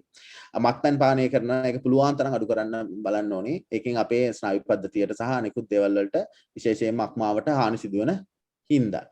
ඔය දෙකට අමතරව ප්‍රතිශක්තිකරණය වැඩි කරගන්න වැදගත්ම දෙයක් තමයි බිය නොවී ඉන්න. කර මං කලින් කිව්වේ බය තමයි අපේ ඇඟ තියෙනවා level of අපේ මේ අර ඇලර්ට් ලෙවල් එකක් තියෙනවා. බිය වුණාට පස්සේ මොකද්ද කරන්නේ? මිනිස්සු සත්තු බය වුණාම මොකද්ද කරන්නේ? දුවනවානේ. දැකලා තියෙනව නේද? එක්ක හපා කනවා. නේ? ණයෙක් බය වුණාම තමයි ඌ හපා කන්නේ. මේ දෂ්ට කරන්නේ. සතෙක් ඒ වගේ අපිත් සත්තුනේ. එතකොට අපිත් බය වුණාට පස්සේ අපිත් හපා කනවා. එහෙම නැත්නම් අපි දුවනවා. අපි ඇත්තට කරන්න ඕනේ දේවල් ටික කරලා නැහැ. ඉතින් අපි ප්‍රත්‍යක්ෂකරණය වැඩි කරගන්න අපිට බැරි වෙනවා. දෙවෙනි එක තමයි අපේ අවශ්‍ය ව්‍යායාම. ඕගොල්ලන් වැඩිහිටියෝ විදිහට සතියට දවස් 5ක් විනාඩි 30ක් විනාඩි 30ක් සතියට දවස් 5ක් අනිවාර්යයෙන්ම ඇඟට දැනෙන විදිහට ව්‍යායාම කරන්න ඕනේ. ඒකත් අපි ප්‍රත්‍යක්ෂකරණය අනිවාර්යයෙන්ම වැඩි කරන එකයි. දෙවෙනි එක තමයි ඊළඟ එක තමයි අවශ්‍ය නිසි පෝෂණය. නේද? ඒක මේ කෑම කන්න අර කෑම කන්න කියලා කියන ඒවා එක හුදු මත පමණයි. මේ කෑම කෑවම ඔයිඩ් හැදෙන්නේ නැහැ, අර කෑම හැදෙන්නේ නැහැ, මේවා කෑවහම ඇඟේ ප්‍රතිශක්තිය අඩුයි. ඒවා ඉතින් ඒක ඉතින් අර සංස්කෘතිමයව එන අදහස් වුණා වෙන්න ඇති. ඒවා සම්බන්ධයෙන් මම මතයක් ප්‍රකාශ කරන්න යන්නේ නැහැ මේ වෙලේ. ඒත් නිසි සමබල පෝෂණීය ආහාර වේලක් අනිවාර්යයෙන්ම ලබා ගන්න ඕනේ. ඔය දේවල් ඔව් සර් heart patient කෙනෙක් ඉන්නවා bypass එකක් කරලා අවුරුදු 60ක් විතර. එයාගේ heart beat එක 58යි දැන්. එයාට වැක්සින් එක කරාට කමක් නැද්ද? ඔව් එතකොට පළවෙනි එක තමයි ඔයාගේ heart patient කියලා අදහස් කරන්නේ මොකද්ද? heart attack එකක් හදිච්ච කෙනෙක්ද නැත්නම් valve එකක් දාලාද මොකද්ද? වෙනවා. heart attack දෙපාරක් ඇවිත් තියෙනවා. bypass එකක් කළා දැන් අවුරුදු 2ක් වෙනවා. normal heart beat එක 58යි. ඔව් මගේ මාමා. හරි විශේෂයෙන්ම රුධිර මේ හෘද ආබාධ සහ ඒ ආබාධ තියෙන අය විශේෂයෙන්ම වැක්සින් එක ගන්න ඕනේ. හරිද?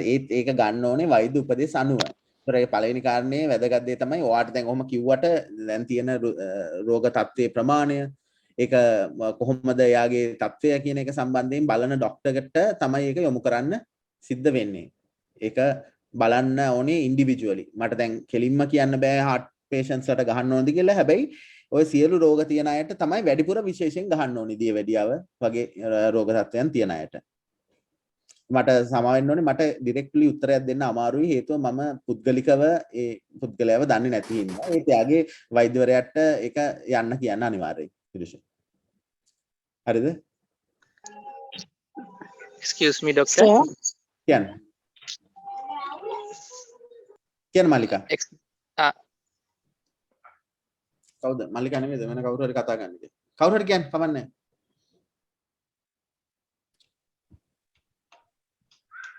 Right, my excuse me doctor. මම රුචිර. මට දැනගන්න ඕනේ doctor. දැන් අපේ සමාජ මාධ්‍ය ජාල හරහා සහ මාධ්‍ය හරහා විද මත යනවා මේ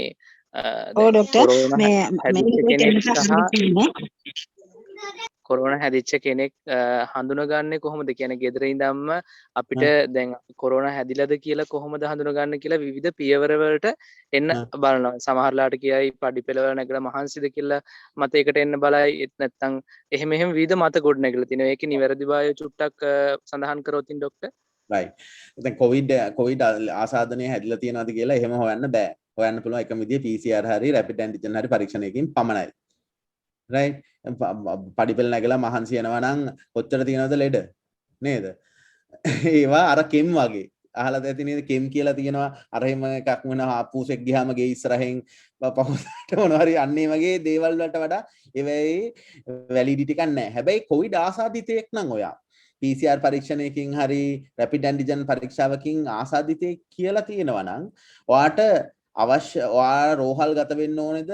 එහෙම නැත්නම් ඕගොල්ලොන්ට ගෙදර නිවසේ ඉඳලා මේ ඒ අවශ්‍ය රෝගී තත්ත්වයට අවශ්‍ය ප්‍රතිකාර ලබා ගන්න ඕනේද කියන එක හොයාගන්න විදි තියෙනවා. ඒවත් එක පැටලෙවිලා තියෙනවා කියන එක තමයි මගේ අදහස රුචිර. ඔය අපි දැන් කියන දේවල් තියෙනවානේ පඩිපෙළ නගින්න බැරි වෙනවා, මහන්සි වෙනවා වගේ දේවල් කියනවානේ. ඒ කොවිඩ් ආසාදිත කියලා තහවුරු වෙච්ච කෙනෙක්ට ඒ දේවල් තියෙනවා නම් එයා ස්පිරිතාලයකට යොමු වෙන්න ඕන කියලා කිව්ව පණිවිඩේ මෙහෙ පැටලිලා තමයි ඔය කතාව විදියට ඇවිල්ලා තියෙන්නේ. පඩිපෙළ නගින්න බැරි අයට ඔක්කොටම කොවිඩ් නැහැ. ඔව් ડોක්ටර් මොකද සමාජයේ මිත්‍යා මතයක් හැදිලා තියෙනවා. ඒකයි මම චුට්ටක් මේ අපේ තරුණ තරුණියන්ට නිවැරදි කරන්න ડોක්ටර්ගෙන් අදහසක් ගන්න හිතුවේ. thank you. එතකොට මතක තියාගන්න ඕක විතරක් නෙවෙයි රුචිර කිව්ව දේ විතරක් නෙවෙයි. එයා හරිම වැලිඩ් එකක් සහ කොමන්ලිම බහුතරයක් අය තියෙන එකක්. ඔය වගේ එක කතා තියෙනවා. නේද? අර එහෙම වුණාම වාක්‍යයක් කතා කරන්න බැරි වුණාම කොවිඩ් හැදිලා තියෙනවා. ගඳ සුවඳ දැනෙන්නේ නැත්නම් කොවිඩ් හැදිලා තියෙනවා. නේද? කොවිඩ් වල තියෙන රෝග ලක්ෂණ තියෙනවා. ඒක තමයි කැස හෙම්බිරිස්සාව, උණ, තදරිහිස රදය, ගඳ සුවඳ නොදැනීම සහ හතිය. ඔය දේවල් තිබ්බ පළියට හැමෝටම කොවිඩ් නෙවෙයි. එතකොට කොවිඩ් ආශ්‍රිත දැන් මේ අවස්ථාවේදී සමාජයේ හැමතැනම කොවිඩ් තියෙන හින්දා ඒ වගේ අය තියෙනවා නම් කොවිඩ් වලට PCR හරි රැපිඩ් ඇන්ටිජන් හරි පරීක්ෂාවක් කරගන්න පුළුවන්. එහෙම කරපු අවස්ථාවක ඔයාලට කොවිඩ් තියෙනවා කියලා තිබ්බොත් තමයි ඒක කොවිඩ් කියන්නේ. හැබැයි ගොඩක් වෙලාවට ඔයගොල්ලන්ගේ ගෙදර ඉන්නකොට අපි ඒ කැස්ස හෙම්බිරිස්සාවක්ගේ අමාරුවක් තියෙනවා නම් අනිවාර්යෙන් දැන් මේ දවස්වල නම් සංචාරණය ගොඩක් සීමා වෙලා තියෙනවා. කැස්ස හෙම්බිරිස්සාව, උණ හෙම්බිරිස්සාව, රදිස රදේ වගේ තියෙනවා නම් ගෙදරින් එළියට යන්නේ නැතුව ඒ ඉන්න ඕන එක වගකීම විදිහට ඔයගොල්ලන් තේරුම් කරගන්න ඕනේ. ඒක හේතුව ඒ කොවිඩ් වෙන්න පුළුවන් හින්දා. කොවිඩ් කියන එක නෙමෙයි අදහස් කරන්නේ, කොවිඩ් වෙන්න පුළුවන් ඒක. ඒ හින්දා එහෙම ඉඳලා ඇන්ටිජන් පරීක්ෂාවක් කරගෙන එහෙම නැත්නම් PCR පරීක්ෂණයක් කරගෙන ඒක තහවුරු කළා හරි එහෙම නැත්නම් ලෙඩේ හොඳ වෙලා සම්පූර්ණයෙන්ම හොඳ වෙනකන් හරි ඉඳලා තමයි ඔයගොල්ලොන්ට ඒ තමාගේ රාජකාරී වලට සහ නිවසෙන් පිටත් වෙන්න පුළුවන්කමක් තියෙන්නේ. Excuse me doctor. දැන් ડોක්ටර් කලින් කිව්වා දැන් අපි සාමාන්‍ය හෙම්බිරිස්සාවක් හැදුනත් ඒකත් කොවිඩ් වෛරස් එකක් කියලා. කොවිඩ් නෙවෙයි කොරෝනා වෛරස් එකක්. එතකොට ડોක්ටර් PCR පරීක්ෂණයකදී තහවුරු වෙන්නේ කොවිඩ්ද කොරෝනාද? කොරෝනා N 2019 PCR එකෙන් ආස් කොරෝනා 2019 මෙහෙම එක එක කොරෝනා වෛරස් දැන් හරියට ඔයයිමයි දෙන්නම මිනිස්සුනේ. හරිද? ඒ වුණාට දැන් ඔයයිමයි ෆොටෝ එකක් අරගෙන ඔයයිමයි යවම ඔයා ජනිත් මම ජීවරංග කියන එක අඳුන ගන්න පුළුවන්. අපි දෙන්නටම පොදු දේවල් තියෙනවා. ඒක තමයි අපි දෙන්නම මිනිස්සු. මෙතන ඉන්න ඔක්කොමයි මිනිස්සු. ඒක තමයි පොදු කාරණේ. කොරෝනා වෛරස් ගොඩක් තියෙනවා. ඒ වුණාට අපි දෙන්නගේ වෙනස්කම් තියෙනවා. ඒ වෙනස්කම තමයි PCR පරීක්ෂණයකින් අඳුරගන්නේ. එතකොට PCR පරීක්ෂණයෙන් කොරෝනා කොවිඩ් නම් ඔය කියන්නේ කොවිඩ් සඳහා වූ PCR පරීක්ෂණ තියෙනවා. තව ගොඩාක් PCR කියන පරීක්ෂණ තියෙනවා. දැන් අපි මේ නිකන් කටට එනවට PCR කියන්නේ කොවිඩ් වලටම කියලානේ කියන්නේ. එහෙම නෙවෙයි. කොවිඩ් සඳහා වූ PCR පරීක්ෂණ තියෙනවා. ඒකෙන් අඳුරගන්නේ කොවිඩ්. පැහැදිලිද? දන්න ජනිත මම කියව කාරණේ. පැහැදිලි ડોක්ටර්. හරි හොඳයි. ඊට පස්සේ ප්‍රශ්නේ තියෙනවා එන්නත මගින් තරුණයන්ට අතුරු ආබාධ ඇති වෙනවා කියලා මතයක් සමාජයේ තියෙනවා. කවුරු හරි මේක කොළපාටින් ඉරි ඇඳලා. උදාහරණයක් විදිහට පෙන්හළු සම්බන්ධ රෝග වැඩි වෙනවා වගේ. ඒක ඇත්තක්ද බොරුවක්ද? නැත්නම් ප්‍රතිශක්තිකරණය ගැන පැතිර යන දුර්මතසේ සලකා ඒවා ප්‍රතික්ෂේප කරන්න පුළුවන්ද? දුර්මත. පැහැදිලිව දුර්මත. ඒකයි කතාවක් නෑ. අතුරු ආබාධ තියෙන්න පුළුවන්. නෑ කියන්නේ අතුරු ආබාධ උදාහරණයක් විදිහට ඇස්ට්‍රසෙනිකා එකත් සමග ලේ කැට ගැහිමේ අතුරු ආබාධයක් වාර්තා වුණා. ඒක ඉතාම සුළු වශයෙන් පාරේ යනකොට වාහනයක ඇපිලා මැරෙන්න chance එක ඊට වඩා වැඩි. right? එතකොට ඒ වුණාට ඒ වගේ අතුරු ආබාධයක් ආවට පස්සේ ඒකට අනවශ්‍ය විදිහට මාධ්‍ය වලින් සමාජ මාධ්‍ය වලින් ලොකු ප්‍රචාරයක් හම්බ වෙනවා. ඒ හින්දා දන්නේම නැතුව ඒවට මිනිස්සු බය වෙනවා. එතකොට විශේෂයෙන් මේ තරුණ තරුණයන්ටම කියලා ආබාධයක් විදිහට ඔය මම කලින් කතා කරපු එක තමයි මේ මදසරු වෙනවද? එහෙම නැත්නම් ඒගොල්ලන්ගේ ලිංගික ශක්තිය වගේ අර ඒගොල්ලන්ගේ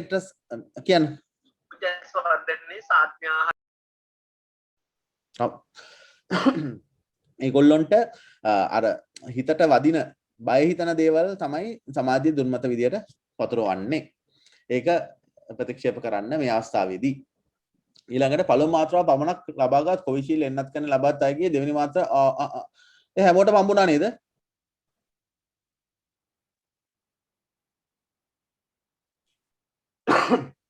කොවිෂීල්ඩ් පළමු මාත්‍රාව විතරක් ගත්තයි නෑනේ මේ වෙනකොට නේද? නෝ සර්. ඔයාට හම්බුනේ නැද්ද? ගත්තේ නැද්ද? එකක් ගත්තා ගිය මාස 19. මේ සැරේ මේ මාස 19 ගන්න එකක් පරක් වෙන ආරංචියක් තියෙනවා. මට පැහැදිලි නෑ. ගිය මාසේ 19 කොවිෂීල්ඩ් පළවෙනි එන්නත ඔයාට දුන්නේ කවුද? මේ ડોක්ටර් ළඟ තමයි සර්. මොඩර්නා ඉන්ජෙක්ෂන් එක ගත්තා. ඒක කොවිෂීල්ඩ් එකද මේක ඇස්ට්‍රසෙනිකා එක? නෑ මොඩර්නා එක. මොඩර්නා එක. රයිට් නෑ ඒක නෙන්නේ මේ අහන්නේ මේ කොවිෂීල්ඩ් එන්නත ගැන. කොවිෂීල්ඩ් කියන්නේ ඇස්ට්‍රසෙනිකා එක. නේ සර්. එහෙම කවුරුත් ඉන්නවද? කොවිෂීල්ඩ් පළවෙනි එක අරගෙන දෙවෙනි එක ගත්ත නැති අය?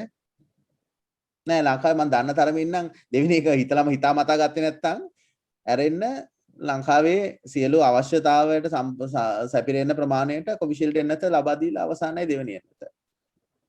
right හොඳයි සයිනෝෆාම් එන්නත ලබා ගැනීමෙන් පසු වෙනත් එන්නත සඳහා මාරු වෙනවා නම් කොපමණ කාලයක් ඉන්න ඕනද ඒ සම්බන්ධයෙන් දත්ත තාම ඉතාම ප්‍රමාණවත් නැහැ ඒ දේ කතා කරන්න කලින් අපි එන්නත් දෙකම ලබාගෙන අඩු ගානේ ඉමු තාම එන්නත් දෙකම ලබාගෙනත් නැහැ සයිනෝෆාම් ගොඩක් අය right ඒ අවශ්‍යතාවයත් එක්ක අපිට එන්නත සමහර රටවල මාස්කින් දීලා තියෙනවා මේ අවුරුදු ගණන් ඉන්න ඕනේ නැහැ මේ ගන්න පුළුවන් නිදාන්ගත රෝගීන් සඳහා මෙම බේත කොපමණ හිතකරද? ඇත්තටම මම ඉස්සෙල්ලා කිව්වා වගේ නිදාන්ගත රෝගීන් තමයි මේ බේත ගන්න ඕනේ. මේක ගත්තා කියලා හાર્ට් එකටවත් දිය වැඩියාවත් වැඩිවීමක් සිදු වෙන්නේ නැහැ. ඒ හින්දා ඒ දේවල් තියන අය තමයි එන්නත ලබා ගන්න ඕනේ අනිවාර්යෙන්. මෙහි තුන්වෙනි මාත්‍රාවක් ඉදිරි ලැබෙයිද? ඒ ප්‍රශ්නට මම උත්තර දුන්නා. කෙටි කාලීන හා දිගු කාලීන ඇතිවිය හැකි බාහිර කියන එකද? ශාරීරිකද? මම දන්නේ නැහැ. බාහිර අහිතකර රෝගී තත්ත්ව කුමක්ද? කෙටි කාලීන ඇති වෙන ඒවා මම කතා කළා. මේ ඔළුව හිස රදය තද වුණ වගේ දේවල්. දීර්ඝ කාලීනව රෝගී තත්ත්වයන් තාම කිසිම දෙයක් වාර්තා වෙලා නැහැ. ඒ දේවල් සම්බන්ධයෙන් ඒ ඩ්‍රග්ස් හදන ආයතන ඊටාම මේ ළඟින් බලනවා. ඒකම දේ දැන් මේ වෛරස් මේ එන්නතේ හැටියට අපි තියෙනවානේ අපි කෙනෙක්ගෙන් ඇහුවොත් එහෙම පිහියක් උඩ වාඩි වුණොත් කැපෙයිද නැද්ද කියලා බලන්න 10 දිනක්ව පිහි උඩ වාඩි කරලා කැපෙනවද නැද්ද කියලා බලන්න ඕනේ නෑනේ. ඒක හැඩේ දැක්කාම අපිට තේරෙනවානේ මේක උඩ වාඩි වුණාම මිනිහා කැපෙනවා කියලා. ඒ වුණාට මේ එන්නතේ ස්වභාවය අනුව ඒක හදලා තියෙන ස්වභාවය ඒක හදලා තියෙන ටෙක්නොලොජි එක අනුව එන්න තියෙන මේ දීර්ඝකාලීන අතුරු ආබාධ නැති තාක් කියලා අපිට උපකල්පනයකට එන්න පුළුවන්. මොනවා කරන්නත් අපි ලෙඩේ හැදෙන්න නැතුව ඉන්න ඕනේ පළවෙනි කාරණේ. දරු ප්‍රසූතියට සූදානම් සිටින මව්වරු මේ ගැනීම සුදුසුද? එමගින් කුස තුල සිටින උපන ඇති වෙනවද? අනිවාර්යෙන් සුදුසුයි. දැන් ඔයගොල්ලන් දකින්න ඇති වයස 60 65ට වැඩි අයට පස්සේ අවාසනාවකට ලංකාවේ මේ වෙනකොට 10ක් 15ක්ද කොහෙද මේ ප්‍රෙග්නන්ට් අම්මලා නැති වෙලා තියෙනවා. ප්‍රෙග්නන්සි එක කියන්නේ මේ දරුපතියකට ඉන්න කාලය කියන්නේ ඇගේ ශරීරයේ ප්‍රතිශක්තිකරණය අඩු වෙන කාලයක්. නේද? අපේ ඇඟ ඇතුලේ ඉන්නේ වෙන සතෙක්නේ. එතකොට එයාට විරුද්ධව ලොකු ඇඟේ ප්‍රතිශක්තිකයක් තිබ්බොත් එහෙම ඒ ළමයාව එළියට යන්න පුළුවන් හින්දා ඇඟේ ප්‍රතිශක්තිකරණය අඩු කාලයක් ඒක. නේ? ඇඟේ ඕන කමින් කරන්නේ. ඒතකොට ඒ කාලේදී කොවිඩ් වෛරසයෙන් මේ හානිය වෙන්න තියෙන හැකියාව වැඩි. ඒ හින්දා අනිවාර්යෙන් ප්‍රෙග්නන්ට් අම්මලා ප්‍රෙග්නන්ට් වෙන්න බලාපොරොත්තු වෙන්නේ නැහැ විශේෂයෙන්ම. ප්‍රෙග්නන්ට් වෙන්න බලාපොරොත්තු වෙන්නේ නැහැ විශේෂයෙන්ම ගන්න ඕනේ පළවෙනි කාරණේ. ඊට අමතරව ප්‍රෙග්නන්ට් නම් පළවෙනි සති 12 පැනලා නම් ඉන්නේ ඕනෑම වෙන්නතක් ලබා ගන්න පුළුවන් තත්ත්වයක් තියෙනවා කියන එක දැන් ගයිඩ්ලයින් එක ළඟදිම එළියට එයි. කිරි දෙන මාවක් නම් එන්නත ලබාගෙන දරුවට ඇතිවිය හැකි සංකුලතා මුකුත් නැහැ. සංකුලතා නැහැ. කිරි වලින් එන්නත එළියන්නේ නැහැ එළියට. හරිද? අපේ ඇඟට යනවා ඇඟේ එන්නත ඕගොල්ලන් දැකලා ඇති කොච්චර පොඩ්ඩද ගහන්න කියලා. right ඕක මේ කිරි වලින් එළියට යන්නේ නැහැ. right දැන් අපිට අම්මාටයි 20යි ඔයගොල්ලන් ඔක්කොම කට්ටිය තාම ඉන්නව නේද? බොහොම හොඳයි. මොනවද තියෙන ගැටලු? මං කිව්ව දේවල් වලට අමතරව. සර් සාමාන්‍ය කැසක් තිබ්බත් ඒකත් මේ PCR එකේදී හරි රැපිඩ් එකේදී හරි පොසිටිව්ද පෙන්වන්නේ? නෑ. සාමාන්‍ය කැසක් කියලා අදහස් කරන්නේ කොවිඩ් නොවන අනිත් කැසක්ද? නෑ පොසිටිව් නෑ. මං කිව්වේ ඉතින් ඒ කියන්නේ PCR එක බලන්නේ අපි කොවිඩ් වලට. කොවිඩ් සඳහා කරන PCR එකකින් පොසිටිව් වෙන්නේ කොවිඩ් විතරයි. තව දැන් තව SARS කියලා එකක් තිබ්බනේ. SARS කියලා වෛරසය MERS කොරෝනා ඒ වගේ දේවල් වලට කරන පරීක්ෂණ වලින් එන්නේ ඒක විතරයි. කොවිඩ් තිබ්බට අහුවෙන්නේ නැහැ.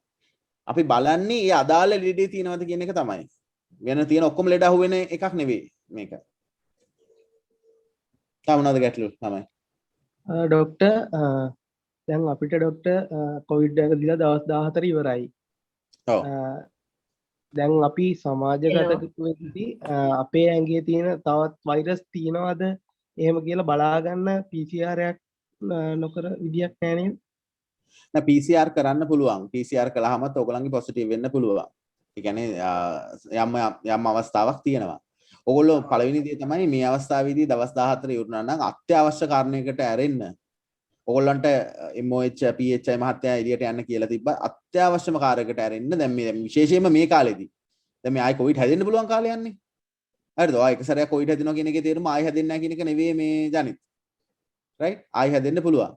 ඒ හින්දා ඔගොල්ලෝ ගෙදරටම වෙලා ඉන්න පුළුවන් තාක් අත්‍යවශ්‍යම කාරණයකට විශේෂයෙන්ම සෞඛ්‍යමය දෙයකට අත්‍යවශ්‍ය රාජකාරී කටයුතු වගේ යන්න පුළුවන්. ඔයගොල්ලන්ට PCR එකක් කළත් ඔයගොල්ලන්ට යම් මට්ටමකට පොසිටිව් හැකියාවක් තියෙනවා.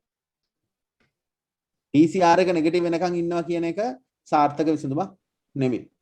So rapid antigen එකද සාර්ථක PCR එක? PCR එක rapid antigen එක එන්න ඇත්තටම හේතුව වුණේ PCR එක කරන්න යන වෙහෙස සහ එකට යන මුදල් ප්‍රමාණය වැඩිවීම සහ එකට රිසල්ට් එක එන්න ගොඩ කාලයක් යනවා. දවසක් කමාරක් විතර යනවා. නේද? එන්නේ ඒ හින්දා තමයි PCR එක වෙනකොට rapid antigen එක ගෙනාවේ.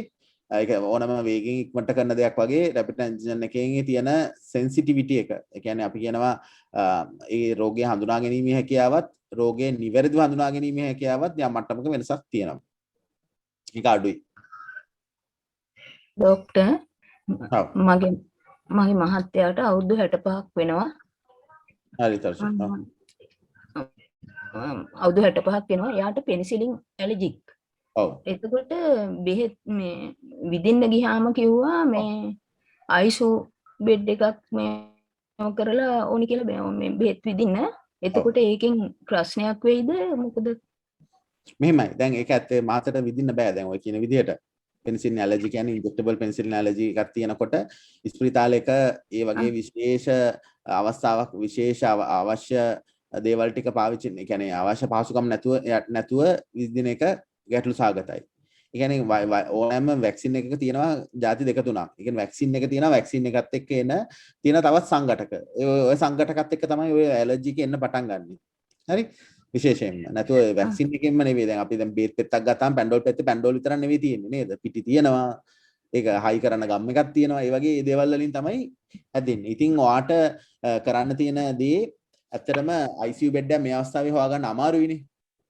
දැන් මේ තියෙන තත්ත්වය යටතේ ලංකාපුරාම රෝගීන් ගිහිල්ලා මේ නිකම් කොවිඩ් හැදිච්ච කෙනෙකුටත් ICU බෙඩ් එකක් අඩුවේ තත්ත්වයක් නේ දැන් මේ තියෙන්නේ. එතකොට ඔයාට මේ අවස්ථාවේදී කරන්න තියෙන දේ තමයි ඔයා බේත් ඉදගෙනද? ඔව් දෙකම විතර. හරි ගෙදර ඉන්න ඔක්කොම අයට බේත් ඉද ගන්න. ගෙදරට කට්ටිය ගෙන්නන එක නතර කරන්න. සම්පූර්ණයෙන්ම නතර කරන්න. ඇකිතා ඕගොල්ලෝ ගෙදර ගිහින් යනවා නම් කැසක් ඉඹිරිසාව මොකක් හරි අමාරුවක් තියෙනවා නම් තනිකරම මහත්යාව ඈත් කරලා තියාගන්න.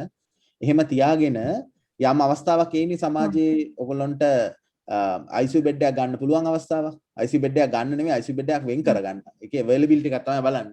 ඒ අවස්ථාවක් එන්නේ. ඒ අවස්ථාව ආවට පස්සේ ස්පිරිතාලයකට ගිහිල්ලා අවශ්‍ය නැත ලබා ගන්න. හැබැයි ඔය දැන් ඒක භයානක නැද්ද ડોක්ටර්? ඒ අර යාට සී නැතුව වැටුණ දෙපාරක් බෙහෙත් විදින්න ගින් ඕටි ඉස්සර. ඔව් එතකොට මේ වගේ අවස්ථාවල මොනවද කළේ? ඒගොල්ලන් ඉතින් ඩොක්ටර්ස්ලා ඇවිල්ලා මොනවද කරා? ඉතින් බෙහෙත් දැම්මා එහෙම කරා. බෙහෙත් දුන්නා. එහෙම දෙයක් වෙන්න ඉඩ තියෙනවා නෑ කියන්නේ. වෙන්න ඉඩ තියෙනවා. ඒකින්ද තමයි අපි දැන් කලින් ගත්තේ ICU බෙඩ් තියාගෙන නෙවෙයිනේ. නේද? කලින් බෙහෙත් අරගත්තේ. ඒකින්ද තමයි දැන් මේ ICU බෙඩ් එකක් අරගෙන වැඩේ කරන්න හදන්නේ. කරන්නත් එපා වැඩි කොහොමද? නේද? ඒ හින්දා අපි ඒක ප්‍රායෝගිකව බලමු. අනිවාර්යෙන් බේත ගහන්න ඕනේ. ගහන්න නම් ඒ අවශ්‍ය පහසුකම් ටික තියෙන්න ඕනේ. එතකන් අපේ සමාජයක් විතර ඔයගොල්ලන් පවුල විතරක් නෙමෙයි සමාජයක් විතර ඒක තමයි මම කියන්නේ මේ 80ක් පන්නන්න ඕනේ කියලා. එතකොට හැමෝගෙටම එන්නත ගහලා තියෙනවා නම් අපේ අර සමාජයේ පුර සංසරණය වෙන කොවිඩ් වෛරස් ප්‍රමාණය අඩු වෙනවා.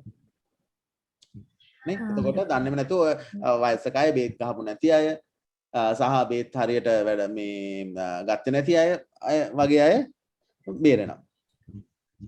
ડોක්ටර් මේ දුවට අවුරුදු 22යි එයාට දූවිල්ල එහෙම ගියාම ඇලර්ජික් වෙනවා. එයාටත් කියන් තියෙනවා මේ වීස් වගේ තියෙනවා. එතකොට එයාට නම් ප්‍රශ්න නැහැ නේද ડોක්ටර්? ඔව් දූවිලි වලට ඇලර්ජික් වෙනවා කියන්නේ අපි දූවිලි ඇලර්ජි අපි දූවිලි ආසත් ඔව් අපි කියන්නේ බේත් ඒක නෙවෙයි බේත් ආහාර ඇලර්ජික් නෙවෙයි. ඔව් නෑ ඒක ප්‍රශ්නයක් නෑ. හොඳයි. ඔව් හෙලෝ ඩොක්ටර්. ඔව් කියන්න. ඩොක්ටර් මං මේ විනාඩි 5කට කලින් තමයි මං මේ සාකච්ඡාවට ජොයින් වුනේ. මට අවුරුදු 25යි මං තාම මේ ඉන්ජෙක්ට් එක මං ඉන්ජෙක්ට් කරගෙන නැහැ. එතකොට මගේ හිතේ ප්‍රශ්නයක් තියෙනවා. දැන් මේඩ් ඉන් චයිනා ඉන්ජෙක්ෂන් එක වින්දාම රට යන්න බෑ කියනවා. එතකොට ඒක අපි යූස් කරන එක අවදානමක්ද නැත්නම් ඒක කට කතාවක් පමණක්ද මේ එකේ ප්‍රශ්නයක් නැද්ද? කියන ප්‍රශ්නයක් එක තියෙනවා මම පැහැදිලි කළා කලින්. ප්‍රශ්නේ තමයි ඒක සමහර රටවල් වලින් පිළිගන්නේ නැහැ. ඒක පිළිගන්නේ නැති වෙන හේතු එක එක ආකාරයෙන් තියෙනවා. එකක් තමයි තමාගේ රටේ එන්නත ප්‍රචාරය කිරීම එක අරමුණක් වෙනවා. දැන් යුරෝපයේ හදන දැන් වැඩි ඕනේ කොවිෂීල්ඩ් එක ඉන්දියාවේ හදපු කොවිෂීල්ඩ් එකත් සමහර යුරෝපීය රටවල් වලින් ගන්නෙ නැහැ. හැබැයි ඒක ඇත්තටම ඇස්ට්‍රාසෙනිකා කම්පැනිම තමයි හදවලා තියෙන්නේ. හදපු තැන විතරයි වෙනස්. එකක් ඉන්දියාවේ එකක් මේ යුරෝපේ. එතකොට ඒකෙන් අදහස් කරන්නේ කොවිෂීල්ඩ් එක නරකයි කියන එකද? නෑ. ඒකෙන් අදහස් කරන්නේ ඒගොල්ලොන්ගේ තියෙන ඩිප්ලොමසි එකක්. ඒ කියන්නේ යම් මට්ටමකට රාජතාන්ත්‍රික ගැටුමක් තියෙනවා. ඉතින් ඒවා ඔක්කොම ඇතුලේ තමයි අපි මේ ජීවත් වෙන්නේ නේ. පැහැදිලි කරගන්න ඕනේ දේ. එතකොට මේ ගැටමුළුව ඇතුලේදී බලනකොට සයිනෝෆාම් ගත්ත අයට රට යන්න මේ අවස්ථාවේදී ගැටලුවක් තියෙනවා. ඒ හින්දා තමයි එහෙම අවශ්‍ය මම කලින් කිව්ව විදිහට අවශ්‍ය ලිපි ලේඛන සහ වීසා තියෙන අයට ෆයිසර් එන්නත ලබා දෙන්න කටයුතු කරලා තියෙන්නේ. එහෙම අවස්ථාවක් තියෙනවා නම් අනිවාර්යෙන්ම ෆයිසර් එන්නත ලබා ගන්න. ගැටලුවක් නැහැ ඒ සම්බන්ධයෙන්. ඕකේ ડોක්ටර්. ඒක කරන්න ඔයා දැන් ආපු නැති හින්දා මම මේ කිව්වේ ලබා ගන්න විදිය ඔයාට විශේෂයෙන් කියන්න. ඔයාගේ තියෙන සියලු ලිපි ලේඛන ඔයාට ඉන්විටේෂන් එකක් ඇතිනේ. ඉන්විටේෂන් එක සහ ඔයාගේ ඒ ડોකියුමන්ට්ස් ටිකයි වීසා එකයි අරගෙන යන්න මිලිටරි හොස්පිටල් එකට යුද හමුදා රෝහලට නාරාහිම්පිට තියෙන. එතනට ගියාට පස්සේ කරන්න පුළුවන්. එහෙනම් විදේශ සේවා නියුක්ති කාර්යාංශයේ හරහා ලියාපදිංචි වීමකුත් තියෙනවා. ඒක විදේශ සේවා නියුක්ති කාර්යාංශයෙන් ඔයාලට විමසා බලන්න පුළුවන්. ඕකේ ડોක්ටර් thank you. ડોක්ටර් එතකොට මේ සයිනෝෆාම් මේ එන්නත් කරපු අයට රටේ යෑමේ හැකියාව නැති වෙයිද? සයිනෝෆාම් කරපු අයට දැන් එන්නත් දෙකම ගහලාද ඉන්නේ? ඔව් ඔව්. alright. ඒ හැම රටේම නෙවෙයි.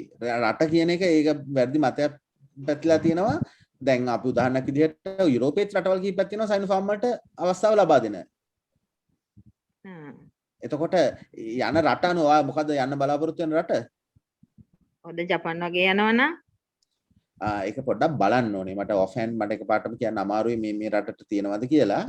right මම මේ සම්බන්ධයෙන් ડોකියුමන්ට් එකක් ඔයගොල්ලන්ට ෂෙයා කරන්න මේ ගෲප් එකක් මොන හරි ඔයගොල්ලන්ට ඊමේල් ගෲප් එකක් හදන්න පුළුවන් නම් මේ සිරාජ් මේ මම ඒක කට්ටියට දෙන්නම්. හරි සර්. යා. ડોක්ටර් අපේ අහපු ප්‍රශ්නෙට මට අනේ සමාවෙන්න මට හරියට උත්තර දී ගන්න බැරි වුණා. හේතුව දැන් ඔයා මගෙන් ඇහුවේ සයිනෝෆාම් දෙකම ගහලා තියෙනවා නම් ඔයාලට ජපාන් යන්න පුළුවන්ද කියන එක. එතකොට එහෙම එකේදී අවස්ථාව තමයි තුන්වෙනි ඩෝස් එකක් විදිහට ෆයිසර් එන්නත ලබා ගන්න පුළුවන්. ඒක ඒ තාම තුන්වෙනි ඩෝස් එක විදිහට ෆයිසර් එන්නත ලබා දීම තාම ක්‍රියාත්මක වෙලා නැහැ. ඉතින් ඒක වෙනකන් චුට්ටක් ඔයාලට ඉන්න වෙයි. හරි ડોක්ටර්. ડોක්ටර් excuse me කවුද කතා කරන්නේ? ડોක්ටර් මේ සයිනෝෆාම් වැක්සින් එකේ දෙවෙනි මාත්‍රාව ගන්න අවම කොච්චර කාලයක් ඉන්න ඕනද? මාසයක්. මාසයක්. ඒ කියන්නේ සත්‍යකින් හෝ දෙකකින් අඩු කාලයකින් ගත්තොත් ප්‍රශ්නයක් වෙනවද ඒක? ඒක දැන් අපේ ඔය ඇන්ටිජෙනෙසිටි කියන එකනේ අපේ ඇඟට ලෙඩේ අපර අවට්ටලා ආයෙක ළඟ දෙසරයක් රැවටුණාම උන් ඩයරෙක්ට් නැති වෙන්න පුළුවන් නේ. හරිද? ඕනෑම එන්නතක අපි ඒ ක්‍රියාවලිය හදලා තියෙන්නේ දෙවෙනි එක ඇත්තටම ගහන්නේ බූස්ට් එකක් විදිහට. පළවෙනි එකකින් රවට්ටනවා දෙවෙනි එකකින් ආයි මතක් කරලා දෙනවා. ඉතින් මතක් වෙන්න නම් චුට්ටක් අමතක වෙන්න දෙන්න ඕනේ. ඒකෙන් තමයි මාසයක් කාලයක් දෙන්නේ. දැන් ඇස්ට්‍රාසෙනික එක ඔය පහුවෙච්ච අය අවුල් ගහලා හිටියනේ දැන් මේ පරක්කු වැඩි කියලා ඇත්තටම ඒකෙන් වෙලා තියෙන ඇස්ට්‍රාසෙනික වල ශක්තිය වැඩි වෙච්ච එක තමයි වෙලා තියෙන්නේ ඒකේ. පහු වුණාට පස්සේ. මාසයක් ඉන්නේ. ඒක අදාළ දිනේදී ලබා ගන්න අනිවාර්යෙන්. ඊට කලින් ලබාගත කියලා. එක්සිමාත් එක්ක එන තවත් ගැටලු කිහිපයක් තියෙනවා. ඒ තමයි මේ ආසාත්මිකතාව ඇලර්ජික් තියෙනවා එක්සිමා තියෙන අයට. එතකොට අර කලින් කිව්ව එකම තමයි යාගේ ඇලර්ජික් එකේ ප්‍රමාණය ලෙවල් එක. කොහොමද බේතා විදපු ගමන් කලන්ත දාලා කොලැප්ස්ලා වැටෙනවද? එහෙම නැත්නම් ඇඟේ නිකන් පොඩ්ඩක් පළු ටිකක් විතරක් දාන්නේ. කෑමකටද බේතකටද වෙන්නේ කියන එක අනුව තීරණය කරන්න වෙනවා. ඒ අවස්ථාවේදී ડોක්ටර්ට ඒක කේස් බයි කේස් බලලා මේ මනුස්සයාට ඒක ගන්න ඕනේද කියන එක. එක්සිමා එක හේතුවක් නෙවෙයි. එක්සිමා විතරක් නම් ඒක හේතුවක් නෙවෙයි ගන්න. හැබැයි ඒකත් එක්ක එන අනිත් ඇලර්ජිස් ගැනත් හොයලා බලන්න වෙනවා. අනිත් එක සයිනෝෆාම් එන්නත කොච්චර කාලයක් රඳා පවතිනවද? ඊට පස්සේ මොනවද කරන්න ඕනේ ඒකට? ඔව් මෙහෙම එන්නත රඳා පවතින්නේ නෑ අපේ ඇඟේ. මං ඉස්සෙල්ලත් කිව්වා. එන්නතෙන් ඇතිවන ප්‍රතිශක්තිකරණය තමයි රඳා පවතින්නේ. ඒක කොච්චර කාලයක් විතර රඳා පවතිනවද ඒක? දැන් අපි මෙහෙමනේ අපිට දැන් මේක විද්‍යාත්මකව දත්ත කියන්න පුළුවන් ඒක කරලා ටෙස්ට් කරපු කාලෙන්නේ සයිනෝෆාර්ම් එන්නේ නැත්නම් මාස 6කට පස්සේ ටෙස්ට් කරලා තියෙනවා දැනට.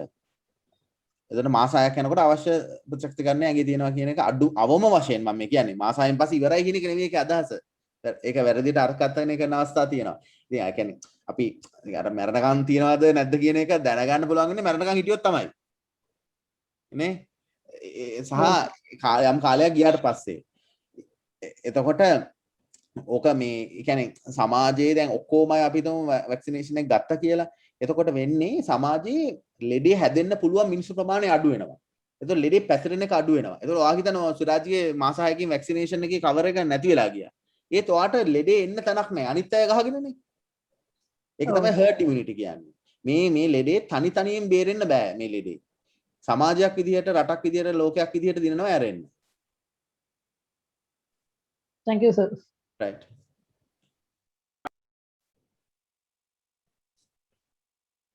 මොනවද ගැටලු තව?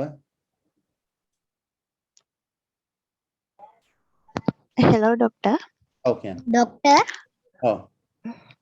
මේ දැන් ඔය සයිනෝෆාර්ම් එන්නත් දෙකම විදලා තියෙන කෙනෙක්ට මාත්‍රා දෙකම විදලා තියෙන කෙනෙක්ට රට යන්න ඕන වුණොත් දැන් ඒ රටේ මේ ෆයිසර් එක විදලා නම් විතරයි කියලා ගන්න මේ කොහොමද අපි මේ තුන්වෙනි මාත්‍රාවක් එහෙම ලබා ගන්න පුළුවන්ද ෆයිසර් එකෙන්? තුන්වෙනි මාත්‍රාව තාම ලබා දෙන්න කටයුතු කරලා නැහැ. තුන්වෙනි මාත්‍රාව ලබා දෙන්න ඒක කටයුතු කරපු ගම තාම දෙවෙනි මාත්‍රාවක් දීලා නැහැ නේ පුතා. තේරෙනවද? ඒ වගේ අවස්ථාවකනේ අපි මේ ඉන්නේ. එතකොට දෙවෙනි මම ඉවර වෙච්ච ගමන් සෞඛ්‍ය අමාත්‍යාංශය විසින් නම් කරයි තුන්වෙනි මාත්‍රාව විදිහට ලබා ගන්න පුළුවන් කාටද කියන එක සම්බන්ධයෙන්. Hi, thank you. Right. Hello doctor. ඔව් දිලු. doctor සෙම තියෙන කෙනෙක් PCR එකක් කරොත් ඒක පොසිටිව් වෙන්න පුළුවන්ද? අය අර කිව්ව කතාවම තමයි. සෙම කියන්නේ නිකන් මේ කැස්ස කියන එකද අදහස් කළේ සෙම කියලා? ඔව් doctor මේ දවස්වල වෛරස් එකක් තියෙනවනේ සෙමත් එක්ක එන. ඒ වෛරස් එක කොවිඩ් නෙවෙයි නම් PCR පොසිටිව් වෙන්නේ නැහැ. හරි doctor thank you. ඒ කියන්නේ අපි බලන්නේ කොවිඩ් සඳහා වූ PCR එක. ඒකමයි ස්පෙસિෆිකලි බලන්නේ. එතකොට පොසිටිව් නිකන් සෙම තිබ්බ පළියට ඔයා කොවිඩ් පොසිටිව් කියන්න බෑ. හැබැයි කොවිඩ් පොසිටිව් අයගේ ගොඩක් අයට සෙම තියෙනවා. ඒ පැත්තට හරි. හරි. Excuse me, doctor. ඔව්. Doctor COVID හැදිච්ච කෙනෙක්ට දවස් 14කින් පස්සේ ඒකේ තියෙන භයානකකම නැති වෙනවද මොකක්ද මේ දවස් 14කින් පස්සේ භයානකකම නැති වෙනවද නැත්නම් තව කල් ඉන්න ඕනේද කොහොමද මොකටද තව කල් ඉන්න ඕනේ? ඒ කියන්නේ ડોක්ටර් ඇත්තටම මට කොවිඩ් හැදුනා පොසිටිව් වුණා. අද මගේ 20 වෙනි දවසේ යන්නේ. ඒ ડોක්ටර් මට කවුරුහරි නියුමන් ලියලා අස්සම් කරලා දෙනවනම් මම විදිනවයි. නෑ ડોක්ටර් මට කොවිඩ් වලින් පස්සේ කියන්නේ දවස් 15 වෙනි 16 වෙනි දවසේ ඉඳලා මට පොඩක් හුස්ම ගන්න අමාරුකම් මේ වගේ දේවල් ආවා. ඊට පස්සේ මම අපේ මේ ෆැමිලි ડોක්ටර් ගිහලා හම්බුණා. ඊට පස්සේ එයා මට මේ ඉන්හේලර් එකක් දුන්නා. එයා නම් මට කිව්වේ මගේ ગેස්ට්‍රයිටිස් ලෙවල් එක වැඩි වෙලා කියලා. හරි. මේ මම ඒකයි මම ඔකට පොදුවේ උත්තරයක් දෙන්නම්. දැන් ඔයාගේ තියෙන ගැටලුව සම්බන්ධයෙන් ඔයාව ඇත්තටම දැන් මේ මෙතන මට ඉන්ඩිවිජුවලි උත්තර දීමේ නොහැකියාවක් තියෙනවා. මම ඔයගොල්ලෝ එක්සැමින් කරලා නැහැ, බලලා නැහැ. ඒ වගේ ගැටලු තියෙනවානේ. ඒත් මම පොදුවේ උත්තරයක් දුන්නොත් කොවිඩ් වෛරසය දින 14ක් කිව්වම එකපාරටම 14 වෙනි දවසේ ඉඳලා ඩොග් ගාලා වෛරසය නැති වෙනවා කියලා එහෙම එකක් නෙවෙයි වෙන්නේ. අපි මේ කතා කරන්නේ සමාජයක් විදියට ගත්තාම ගොඩක් අයව ගත්තාම දවස් 14 සමහර අයගේ දවස් 10න් නැති වෙන්නත් පුළුවන්. දවස් 14ක් වෙනකොට අපිට සේෆ්. දවස් 14ක් වෙනකොට බහුතරයක් ගෙනාගේ කොවිඩ් වෛරසය ඇඟේ ඩිටෙක්ටබල් නැති මට්ටමටම අඩු වෙලා තියෙනවා. එතකොට දවස් 14න් පස්සේ ඒකේ අදහස දවස් 14න් පස්සේ ආයෙ රවුම් ගහන්න කියන එක නෙවෙයි. දවස් 14න් පස්සෙත් ආයෙ මෙයාට කොවිඩ් වෛරසය අනිත් අයට දීමේ හැකියාවක් තියෙනවා යම් මට්ටමකට. මෙයාට අලුතෙන් ආයෙ වෛරසයේ ආසාදනයක් වෙන ආසාදනයක් හරි හැදෙන්න හැකියාව එහෙමම තියෙනවා. කොවිඩ් හැදිච්ච ඉඳලා ප්‍රතිශක්තිකරණයක් තියෙනවා යම් මට්ටමකට. ඒත් මේ අලුත් ප්‍රතිශක්තිකරණය තිබ්බත් ඒක උඩ හැදෙන්න පුළුවන්. එතකොට මේ දවස් 14 කියන්නේ අපි ප්‍රැක්ටිකලි කියන එක. මට ඔයාට කියන්න පුළුවන් වුණොත් ඔයාට මුළු අපිට ඔයාට කොවිඩ් ඇතුණට පස්සේ මුළු ජීවිත කාලෙම මේකේ බලපෑම තියෙනවා කියලා. ඉතින් අපි මොකෝ කරන්නේ? අපි එහෙම ජීවත් වෙන්න බෑනේ.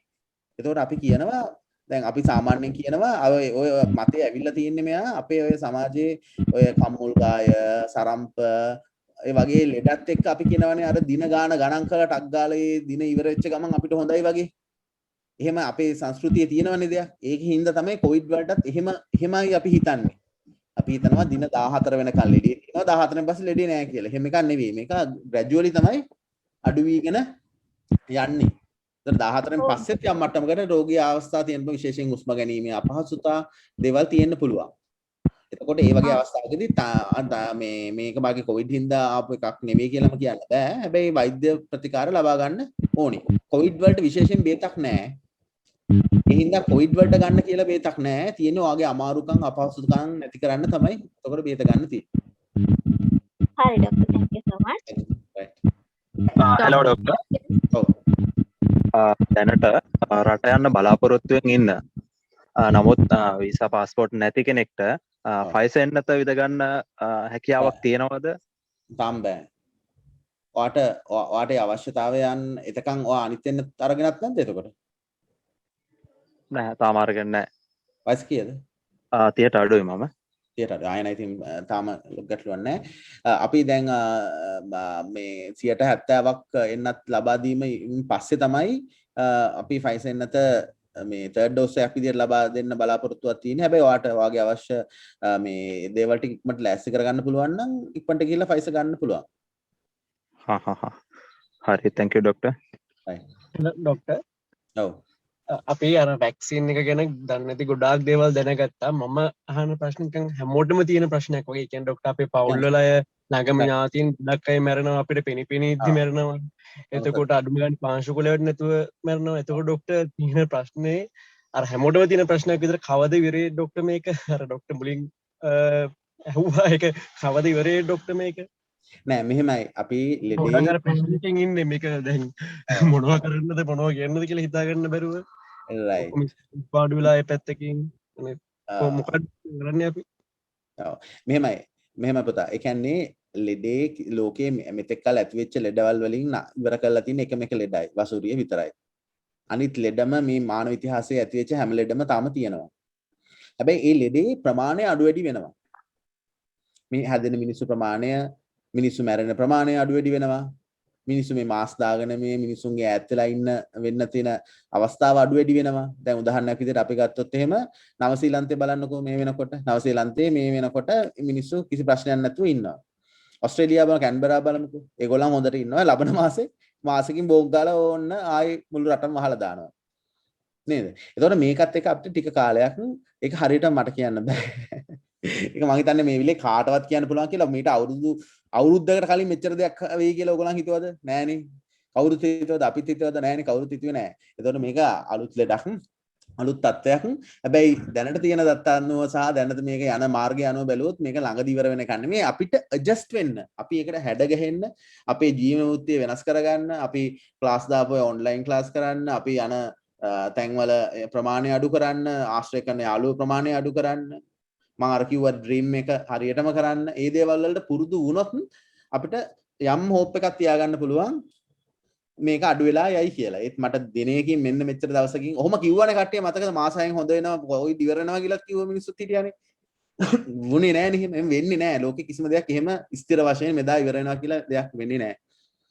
ඒකට හැඩ ගැහෙන එක තමයි ඉතින් අපිට කරන්න වෙලා තියෙන්නේ. හැබැයි හැඩ ගැහෙන එක මේ අනේ මන් දන්නේ වැඩක් නැහැ. කිසි ජීවිතේ එපා වෙලා වගේ එහෙම හැඩ ගැහිලා වැඩක් නැහැ.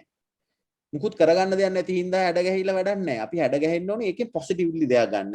ඒ කොවිඩ් හින්දා ඔයාගේ අතු වෙච්ච දර ඉස්සර මුලින්ම ඔයගොල්ලන්ගෙන් මම ඇහුවේ ගෙවල් වල කාබනික මේව වවනවලු. යාළුවොත් එක්ක වෙන්දර වල දැන් කතා කරනවලු. ගෙදර උයන්න ගැහිට බැරි වෙච්ච එක පිරිමියා උයන්න පටන් අරන්ලු. ඒ වගේ පොසිටිව්ලි තමයි මේ දේ දිහා බලන්න ඕනේ. නැතු මේක මහා කාලකන්ණි එපා කරපු දෙයක් මේකත් එක්ක නම් මිනිස්සුන්ට ආජීවත් වෙන්න බෑ වැඩක් නැහැ කියලා යන පදනමේ ලෙඩේ දිහා බැලුවොත් අපිට ඔය කරන්න දේවල් ඕනි දේවල් ටික කරන්න නැතු වැඩේ අතරිනවා. වැඩේ අතහැරලා මැරුණත් කමක් නැහැ කියලා පිසු නටන්න පටන් ගන්නවා. එහෙම බෑ. අපි අපේ හරි අවධානය තියෙන්නේ මේක ගැන පොසිටිව්ලි බැලුවොත් විතරමයි. ඉතින් මේ කියන දේ ටිකක් බන වගේ තමයි කරන්න දෙයක් නැහැ. ඒක බනක් වෙලා තියෙන්නේ හේතුව අනිත් ඕනෑම ලෙඩක් වගේ. ඉතින් මේ ලෙඩෙත් මං හිතන්නේ මිනිස්සුયો ඉන්න තාක්කල් මේ ලෙඩේ තියෙයි. හැබැයි ඒකෙන් මරණ ප්‍රමාණය, ඒකෙන් ලෙඩ වෙන ප්‍රමාණය, ඒකෙන් මේ රට වහන්න ප්‍රමාණය සහ අපිට ඉස්කෝලේ යන්න බැරි වෙන එක, අපිට වැඩ කරන්න බැරි වෙන එක යම් මට්ටමකට වෙනස් වෙන්න පුළුවන්. ඒ ඔක්කොම තීරණය වෙන්නේ අපි කොච්චර හොඳට වැක්සින් එක ගන්නවද, our dream එක හරියට කොච්චර හොඳට කරනවද කියන දේ මත තමයි. Thank you doctor. Yeah, sure. තව තියෙනවද මොකද ගැටලු? ගැටලු නම් ගොඩාක් ආවනේ සිරාජ්. ඊට හිතුවට වැඩි ගොඩක් ආවා. ඔව් ඒක තමයි කියන්නේ. ඩොක්ටර් මේ අපි දැන් සිනෝෆාම් වැක්සින් එක ගන්නවා දෙකම අරගෙන අර විදියට වෙන වැක්සින් එකක් ගත්තාම අපිට සයිඩ් ඉෆෙක්ට් නැද්ද ඩොක්ටර් වෙන ඇඟට කියන්නේ බෙහෙත් වර්ග දෙකක් ගියපු හින්දා? බේත් වර්ග කියන්නේ ඔයාගේ ගත්ත සයිනෝෆාම් වල කෑලි නෑනේ දැන් ඔයාගේ ඇඟේ. ඒව ටික ගිහිල්ලා ඉවරයි. තේරෙනවද? ඔයා සයිනෝෆාම් ගත්තට මම අර කිව්ව විදිහට බේත ඇඟේ රැඳෙන්නේ නෑ. බේත ඇඟේ යනවා. දවස් කීපයකින්. එතකොට සයිනෝෆාම් එකට පස්සේ වෙන එකක් ගත්තා කියලා ඒ විශේෂ අතුරු ආබාධයක් හැදෙන්නේ නෑ. ඔයා කියන්නේ නිකන් අර නිකන් රසායනික ද්‍රව්‍ය දෙයක් එකතු වෙලා අමුතු එකක් හැදෙනවා වගේ එහෙම දෙයක් සිද්ධ වෙන්නේ නෑ. හැබැයි ඔයාට ෆයිසර් වලින් එන්න පුළුවන් අතුරු ආබාධයක්, එහෙම නැත්නම් ඇස්ට්‍රසෙනික එකකින් එන්න පුළුවන් අතුරු ආබාධයක් තිබොත් ඒක හැදෙන්න පුළුවන්. ඒක ඉතින් ඒක දෙක මික්ස් කළා කියලා එන එකක් නෙවෙයි. මික්ස් කළාම ඇත්තම කිව්වොත් සමාජයේ මේ විද්‍යාත්මක තොරතුරු තියෙනවා මික්ස් කළාම එන ඉෆෙක්ටිව්නස් එක බලය වැඩි කියලා. ලෙඩෙන් ආරක්ෂාව ලබා ගන්න. මම හිතනවා මම උත්තරේ දුන්නා කියලා. හරි ඩොක්ටර්. thank you.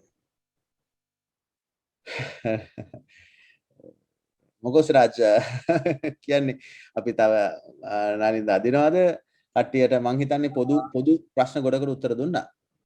ඔව් ඩොක්ටර් කියන්නේ මේ මං හිතනවා අපි බලාපොරොත්තු වුණු කාලයටත් වඩා වැඩි වෙලාවක් අපි කතා කරන්න හම්බුණා. මොකද හැමෝගෙම තිබ්බ ප්‍රශ්න වලට අපිට පුළුවන්කම් හම්බුණා මේ උත්තර දෙන්න අද දවසේ. ඉතින් ඒකත් එක්ක මං හිතනවා කොවිඩ් එන්නත් කරන ගැන අපි කතා කරන්න බලාපොරොත්තු වුණා. ඒ වගේම එතනින් එහාට ගියපු කරුණුත් අපි අද දවසේදී කතා කරා. ඒ වගේම බලාපොරොත්තු වුණාට වඩා සමාජික සංඛ්‍යාවක් අපෙන් ප්‍රශ්න ඇහුවා. ඒ වගේම එකතු මට පොඩි උදව්වක් ඕනේ නලින්ද. පොඩි උදව්වක් ඕනේ. මට ඇත්තටම මේකේ මට මේ ස්ක්‍රීන්ෂොට් එකක් ගන්න ඕනේ. ඔයගොල්ලන් ඉන්න කට්ටිය ඔක්කොමගෙම. ඒ හින්දා කට්ටිය කරදරයක් නැත්තම් තම තමන්ගේ කැමරාස් තප්පර දෙකකට විනාඩියකට පොඩ්ඩක් ඔන් කරන්න කියලා මගේ පුද්ගලික ඉල්ලීමක් තියෙනවා. මට එතකොට පුළුවන් ස්ක්‍රීන්ෂොට් එකක් ගන්න. සාමාන්‍යයෙන් මම ලෙක්චර් එකක් කළාම ගන්නවා. මට පහු කාලීනව කවුද මාත් එක්ක කතා කළේ කියලා මම දැක්කේ නෑ නේ කෙනෙක්වත්. පින්තූර ටිකකට මේ අකුරු ටිකකට තමයි කතා කළේ. ඔක්කොම පොඩ්ඩක් මගේ ඉල්ලීම පුද්ගලික ඉල්ලීමක් විදිහට පුළුවන් නම් කැමරා එක ඔන් කරන්න. අපහසුතාවයක් නැති තැනක නම් ඉන්නේ. මට ගන්න පුළුවන් ස්ක්‍රීන්ෂොට් එකක්.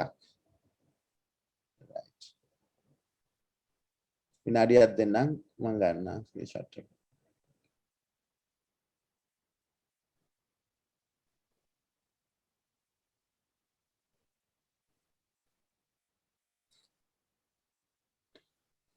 තව කවුරුත් එන්න බලාපොරොත්තු වෙනවද? අනිත් අය ගිහිල්ලාද දන්නේ ඔන් කළා මේක. නෑනේ. රයිට්. එහෙනම් දැන් ස්ක්‍රීන්ෂොට් එක ගමු. හැමෝම විනා වෙන්නේ. කොණ්ඩෙත් හදනවා එක්කෙනෙක්.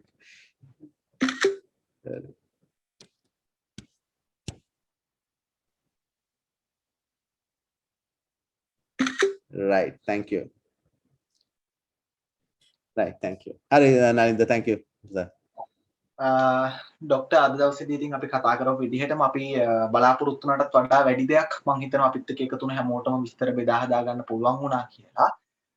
ඉතින් ඩොක්ටර් කෙනෙක් විදිහට මේ ගෙවෙන කාලය ඔබතුමාන්ට බොහොම කාර්යබහුල කාලයක්. නමුත් ඒ කාලයෙන් තවත් වටිනා වෙලාවක් අපි වෙනුවෙන් වෙන් කරලා අපිට මේ හැමදේම ගැන දැනුවත් කිරීමක් කරපු ඔබතුමන්ට බොහොමත්ම ස්තුතියි අපිත් එක්ක අද දවසේදී මේ වැඩසටහනට එකතු වුණාට.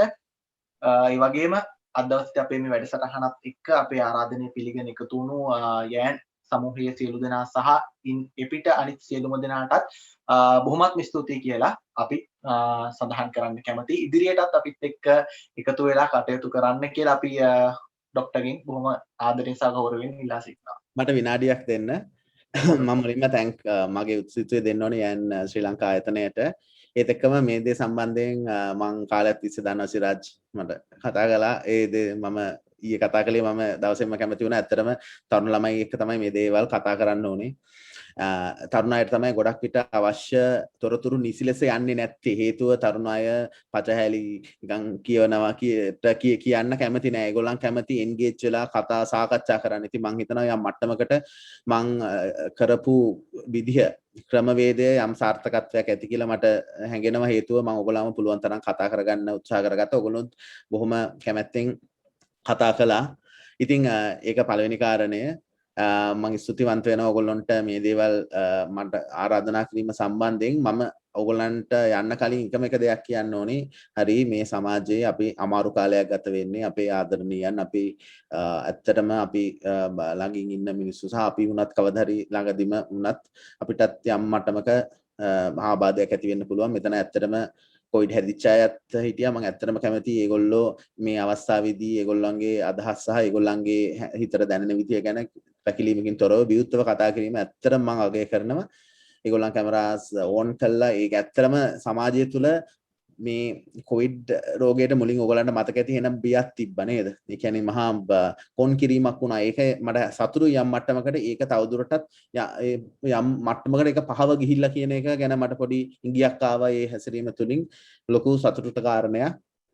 එතකොට වැදගත්ම දේ අපි මේ මොනවා කතා කරත් ඔයගොල්ලන්ට යන්න කලින් ප්‍රධාන මැසේජස් මට දෙකක් කියන්න තියෙනවා. තුනක් කියන්න තියෙනවා. හරිද? පළවෙනි එක තමයි දෙයියන්ගේ නාමයට වැක්සින් එක ගන්න. හරි? දින වැක්සින් එක ගන්න. අපි ඉදිරියට ප්ලෑන් ගහමු. ප්ලෑන් ගහමු නෑ මම නිකන් ඔයගොල්ලන්ගේ ඉදිරි අනාගතයේ ප්ලෑන් ආබස් කරන්න හදනවා නේ මේ රට යන්න ඉන්න අය ඒ දේවල්. ඒ ඔක්කොම ඇත්ත මම පිළිගන්නවා. ඇත්ත. අර මම ඉස්සෙල්ලා කිව්වා වගේ තමයි බස් එක කැඩලා කියලා බස් එකේ AC නෑ කියලා විභාගෙට නොයා ඉන්නේ නෑ අපි. නේ? බස් එකේ AC නැත්තම් AC දාඩිය දාගෙන හරි විභාගයට යනවා. ඒ වගේ අර වැක්සින් එකද මේ වැක්සින් එකද හොඳද කිය බල අපි ලෙඩේ හදාගන්නේ නෑ මේ අවස්ථාවේදී. ඊට පස්සේ අපි කරන්න ඕනේ දේ ජීවිතේ අනිත් හැමදේම වගේ පස්සේ ඉතින් එන විදිහට ඉතින් මුණ දෙනවා. රයිට්? පළවෙනි කාරණේ. දෙවෙනි කාරණේ තමයි අමතක කරන්න එපා. ඕගොල්ලන් වැදගත්ම දේ වැක්සින් එක අපේ මේ තියෙන ආසනල් එකකින් අපි කියන අපිට තියෙන අවි කිහිපයක් මේ සටනට නේද? අපි සටනට යනකොට කඩුව විතරක් කරා යනවද? නෑ. අපි යනකොට ෂීල්ඩ් එක කරා යනවා. අනිතුත් උපකරණ අරගෙන යනවා. හෙල්මට් එක දාගෙන යනවා. නේද? මේ වැක්සින් එක හරියට මේ ෂීල්ඩ් එකක් වගේ. අපි අතට දාන මොකක්ද මේ එකක් වගේ. පලිහක් වගේ. හැබැයි පලිහ විතරක් අරගෙන අපි යනවාද යුද්ධෙට? නෑ. අපි ඔළුවට දාන්න ඕනේ, ඇඟට දාන්න ඕනේ. සියලු දේවල් ටික අරගෙන ආයුධ ටිකත් ඔක්කොම අරගෙන ඔක්කොම කට්ටියත් එක්ක තමයි යන්නේ. එතකොට වැක්සින් එක ගත්තා කියන එකේ අදහස මේ ඔක්කොම දේවල් ඉවරයි. හරි දැන් මම ෆුල් නිකන් ෆුල් ඉන්වින්සිබල් මට ඕන දෙයක් කරන්න පුළුවන් කියන එක නෙවෙයි. වැක්සින් එක ගන්න ඒත් එක්කම ඒක පලිහේ ඩ්‍රීම් එකේ අවසානයේ එක විතරයි. ඒත් එක්කම අනිත් දේවලුත් එහෙම්මම කරන්න ඕනේ. මම අර කිව්ව 3 C's ටික මතක තියාගන්න. ඒ දේ. තුන්වෙනි කාරණේ තමයි වැදගත්ම කාරණේ විදිහට මම දකින්නේ. ඒක තමයි මේ කොවිඩ් රෝගය විතරක් නෙවෙයි සමාජයේ මිනිස්සු මැරෙන එකම රෝගය. රයිට්? මිනිසුන්ට ආසරණ වෙන මිනිසුන්ට රෝගයට බඳුන් වෙන එකම රෝගය මේක විතරක් නෙවෙයි. මේ වගේ රෝග අතීතෙත් තිබ්බා, අදත් තියෙනවා, හෙටත් තියෙයි, අනාගතෙත් හැමදාම තියෙයි. මේකේ වැදගත්ම දේ අපි අර මම කිව්ව ඔයගොල්ලෝ නිතරම කියන වචනයක් තියෙනවා මම දන්නේ ඒකේ ඇත්තට මේ හැංගෙන්නේ එකමද කියලා මේ බයයි කියන එක. අපි බය නැහැ ලෙඩේට කියන එකේ බය වෙලා අත හොදනවා, බය වෙලා වැක්සින් ගන්නවා කරන්න නම් එපා. බය වෙලා නම් ඒව කරන්න එපා. බය වෙච්ච ගමන් මතක තියාගන්න අපේ සියලු සෙන්සර්ස් අපේ සියලු තීරණ ගැනීමේ හැකියාවක් නැති වෙලා ගිහිල්ලා අන්තිමට අපි බයට දේවල් කරනවා. බයට දේ කරන්නේ ඒ වෙලාවට විතරයි. හරියට හිතන්න බයට අකුරු ලියන ළමෙක් හරිද? ටීචර් කෝටුවෙන් ගහයි කියලා බයට ඒ වෙලේ විතරක් අකුරු ලියනවා. හැබැයි ජීවිතේට ඒ ළමයා ගෙදර ගිහිල්ලා ආයෙ අකුරු ලියන්නේ නැහැ. ඒ වගේම තමයි අපිත් බය වුණොත් කොවිඩ් රෝගයට. ඒ හින්දා බිය වෙන්න එපා. මොලේ කල්පනාවෙන් වැඩ කරන්න. ඒත් එක්කම ජීවිතේ වෙනස් කරගන්නත් අවස්ථාවක් හදාගන්න. අර කලින් කිව්ව ආකාරයෙන්. ඉතින් මම ආයෙත් වතාවක් ස්තුතිවන්ත වෙනවා මේ සම්බන්ධයෙන්. මම සෞඛ්‍ය ප්‍රවර්ධන කාර්යාංශයේ තමයි මේ අවස්ථාව වෙනකොට මම ඒ සෞඛ්‍ය ප්‍රවර්ධන කාර්යාංශයේ මේ අවස්ථාවේදී රිප්‍රසන්ට් නොකලත් මම ස්තුතිවන්ත වෙනවා ඒකේ ඉන්න මට මේ ලෙක්චර් එක හදාගන්න සහ මට මේ දේවල් වලට අවශ්‍ය තොරතුරු ලබා දුන්නු මගේ යාළුවෝ කිහිප දෙනාට මේ අවස්ථාව මට ළඟා කරගන්න දුන්නට. එහෙනම් ඔයගොල්ලන් හැමෝටම ස්තුතියි. මම හිතනවා අපිට ඉදිරියේදීත් කොයිඩ් විතරන්නේ අපිට ඇත්තට තව ගොඩක් මේ තියෙනවා දේවල් කතා කරන්න. ඉතින් ඒ වගේ දේකුත් අපි ඉඳලා හිටලා හරි වෙනස් දෙයක් කතා කරමු කියන එක තමයි මම නම් පුද්ගලිකව මගේ මතය. අපි මේකෙම එල්ලිලා එල්බිලා සිටින්න නැති වෙන්න අපිට තව ගොඩාක් ගැටලු තියෙනවා. ඉතින් ඒ දේවල් සම්බන්ධයෙන් විශේෂයෙන්ම මම වැඩිපුරම කතා කරන ඒරියාස් ටික තමයි ප්‍රජනක සහ ලිංග සෞඛ්‍ය සහ තරුණ සෞඛ්‍ය සම්බන්ධයෙන් ඒත් එක්කම සෞඛ්‍ය සංනිවේදනය සම්බන්ධයෙන් ළමා සෞඛ්‍ය සංනිවේදනය සම්බන්ධයෙන් මම කටයුතු කරගෙන යනවා. සමාජ මාධ්‍ය ඔයගොල්ලන් සෞඛ්‍ය ප්‍රවර්ධන කාර්යාංශයේ සමාජ මාධ්‍ය ජාලාව ෆලෝ කරන කට්ටිය කවුද ඉන්නේ මෙතන? අනිවාර්යෙන් අද ගිහිල්ලා Facebook එකට ගිහිල්ලා HPB ශ්‍රී ලංකා Health Promotion Bureau සමාජ මාධ්‍ය ෆලෝ කරන්න. ඒකෙන් හැමදාම දවස්පතා දිනපතා ඔයගොල්ලන්ට දත්ත සහ නිවැරදි විද්‍යාත්මක කාලීන තොරතුරු ලබා දෙනවා. මේ දේවල් බලන්න. ඒ වගේම එක එක මාධ්‍ය වලින් කියන බොරු ප්‍රචාර වලට සහ මත වලට අහු වෙන්න එපා. ඒ වගේම අපි විද්‍යාත්මකව සාකච්ඡාවක් කරනවා කියන එක ගැන නෙවෙයි නොකර ඉන්නවා කියන එක ගැන නෙවෙයි මම කියන්නේ. මිනිස්සු අදහස් බොහෝ මාරු කරගන්න ඕනේ, ගැටෙන්න ඕනේ. ඒක එහෙමම තමයි. මම කියන්නේ ඒවා ඔස්සේ ගිහිල්ලා ගන්න ඕනේ අපි ගන්න ඕනේ තීරණ නොගෙන ඒ දේවල් සම්බන්ධයෙන් පසුගාමී වුණොත් එහෙම රටක් ජාතියක් විදිහට ලෝකයක් විදිහට මේ කොවිඩ් රෝගයෙන් එළියට එන්න මම නම් හිතන්නේ අපිට පුළුවන් වෙයි කියලා. ඉතින් ඔයගොල්ලෝ හැමෝටම සුබ පතන. ඔයගොල්ලන් කරගෙන යන වැඩ කටයුතු රට යන්න අයට රට යන්නයි, විභාග කරන්න ඕන අයට කරන්නයි, බදින අයට නම් බදින්න බෑ ටික කාලයකට. ඒ අර අනිත් හැමදේම සාර්ථකව කරන්න පුළුවන් වෙන්න කියලා මම ප්‍රාර්ථනා කරනවා. එහෙනම් ඔයගොල්ලන්ට over to you නේද? බොහොම ස්තුතියි ડોක්ටර් අපිත් එක්ක සම්බන්ධ excuse me doctor කවුද ප්‍රශ්නයක් ඇහුවා? නලින්ද මම රුචිර කතා කරන්නේ. මම චුට්ටක් අවස්ථාව ගන්නවා යන් ශ්‍රී ලංකා තරුණ ජාලයේ ලේකම් විදියට අපේ තරුණ තරුණියෝ දැනුවත් කිරීමක් විතරක් නෙමෙයි, සාකච්ඡාවක් විතරක් නෙමෙයි, මේක මොටිවේෂන් ප්‍රෝග්‍රෑම් එකක් විදියටත් අපේ වෛද්‍යතුමා ජීවරංග ගුණසේකර වෛද්‍යතුමා අපිට ගැළපෙන විදියට, තරුණයාට ගැළපෙන විදියට, හිතට වදින විදියට මේ සමාජයේ තියෙන ලොකුම ප්‍රශ්නයක් සහ මිත්‍යා මත ගොඩනැගිලා තියෙනවා. ඉතින් ඒ මිත්‍යා මත නිවැරදි මාර්ගයෙන් දකින්න කොහොමද කියලා අපේ තරුණ තරුණියන්ට දැනුවත් කරා සාකච්ඡා මාර්ගයෙන්. ඉතින් බොහෝ දුරට යන් ශ්‍රී ලංකා තරුණ ජාලය සහ මධ්‍යසරහ මධ්‍යව තොරතුරු මධ්‍යස්ථානය වෙනුවෙන් ඔබතුමාට ස්තුතිවන්ත වෙනවා. මොකද අපේ සංවිධානවලත් අපි ක්‍රියාත්මක කරන්නේ සාකච්ඡා මාර්ගයෙන් ඉතාමත් සාර්ථකම ක්‍රමයට.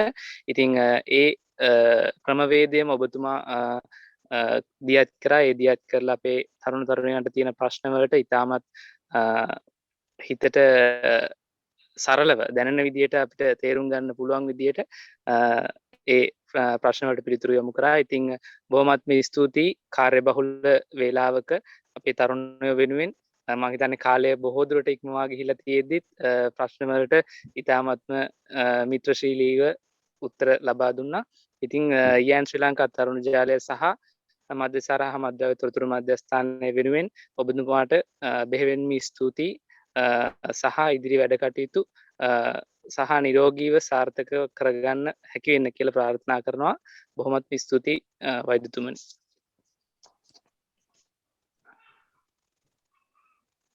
ඔව් අපිත් එක්ක මේ වෙලාවේදී අපිට යන් ශ්‍රී ලංකා තරුණ ජාලයේ ලේකම්තුමා තමයි මේ විදිහට ස්තුතිය පළ කරේ. ඉතින් බොහොම ස්තුතියි රුචිරයි අපිට සහයෝගය ලබා දුන්නට මේ වැඩසටහන සාර්ථක කරගන්න. වෛද්‍යතුමනි ඔබතුමාටත් බොහොම ස්තුතියි. මෙතකින් අපි අද දවසේ වැඩසටහන අවසන් කරන්නටයි මේ සූදානම් වන්නේ. ඉදිරියේදීත් මේ වගේ විශේෂ අපූර්ව වැඩසටහනක් සමගින් සම්බන්ධ වෙන්න බලාපොරොත්තු වෙන දැනට අපි සමුගන්නවා. ඔබ සියලුම දෙනාට බොහොම ස්තුතියි.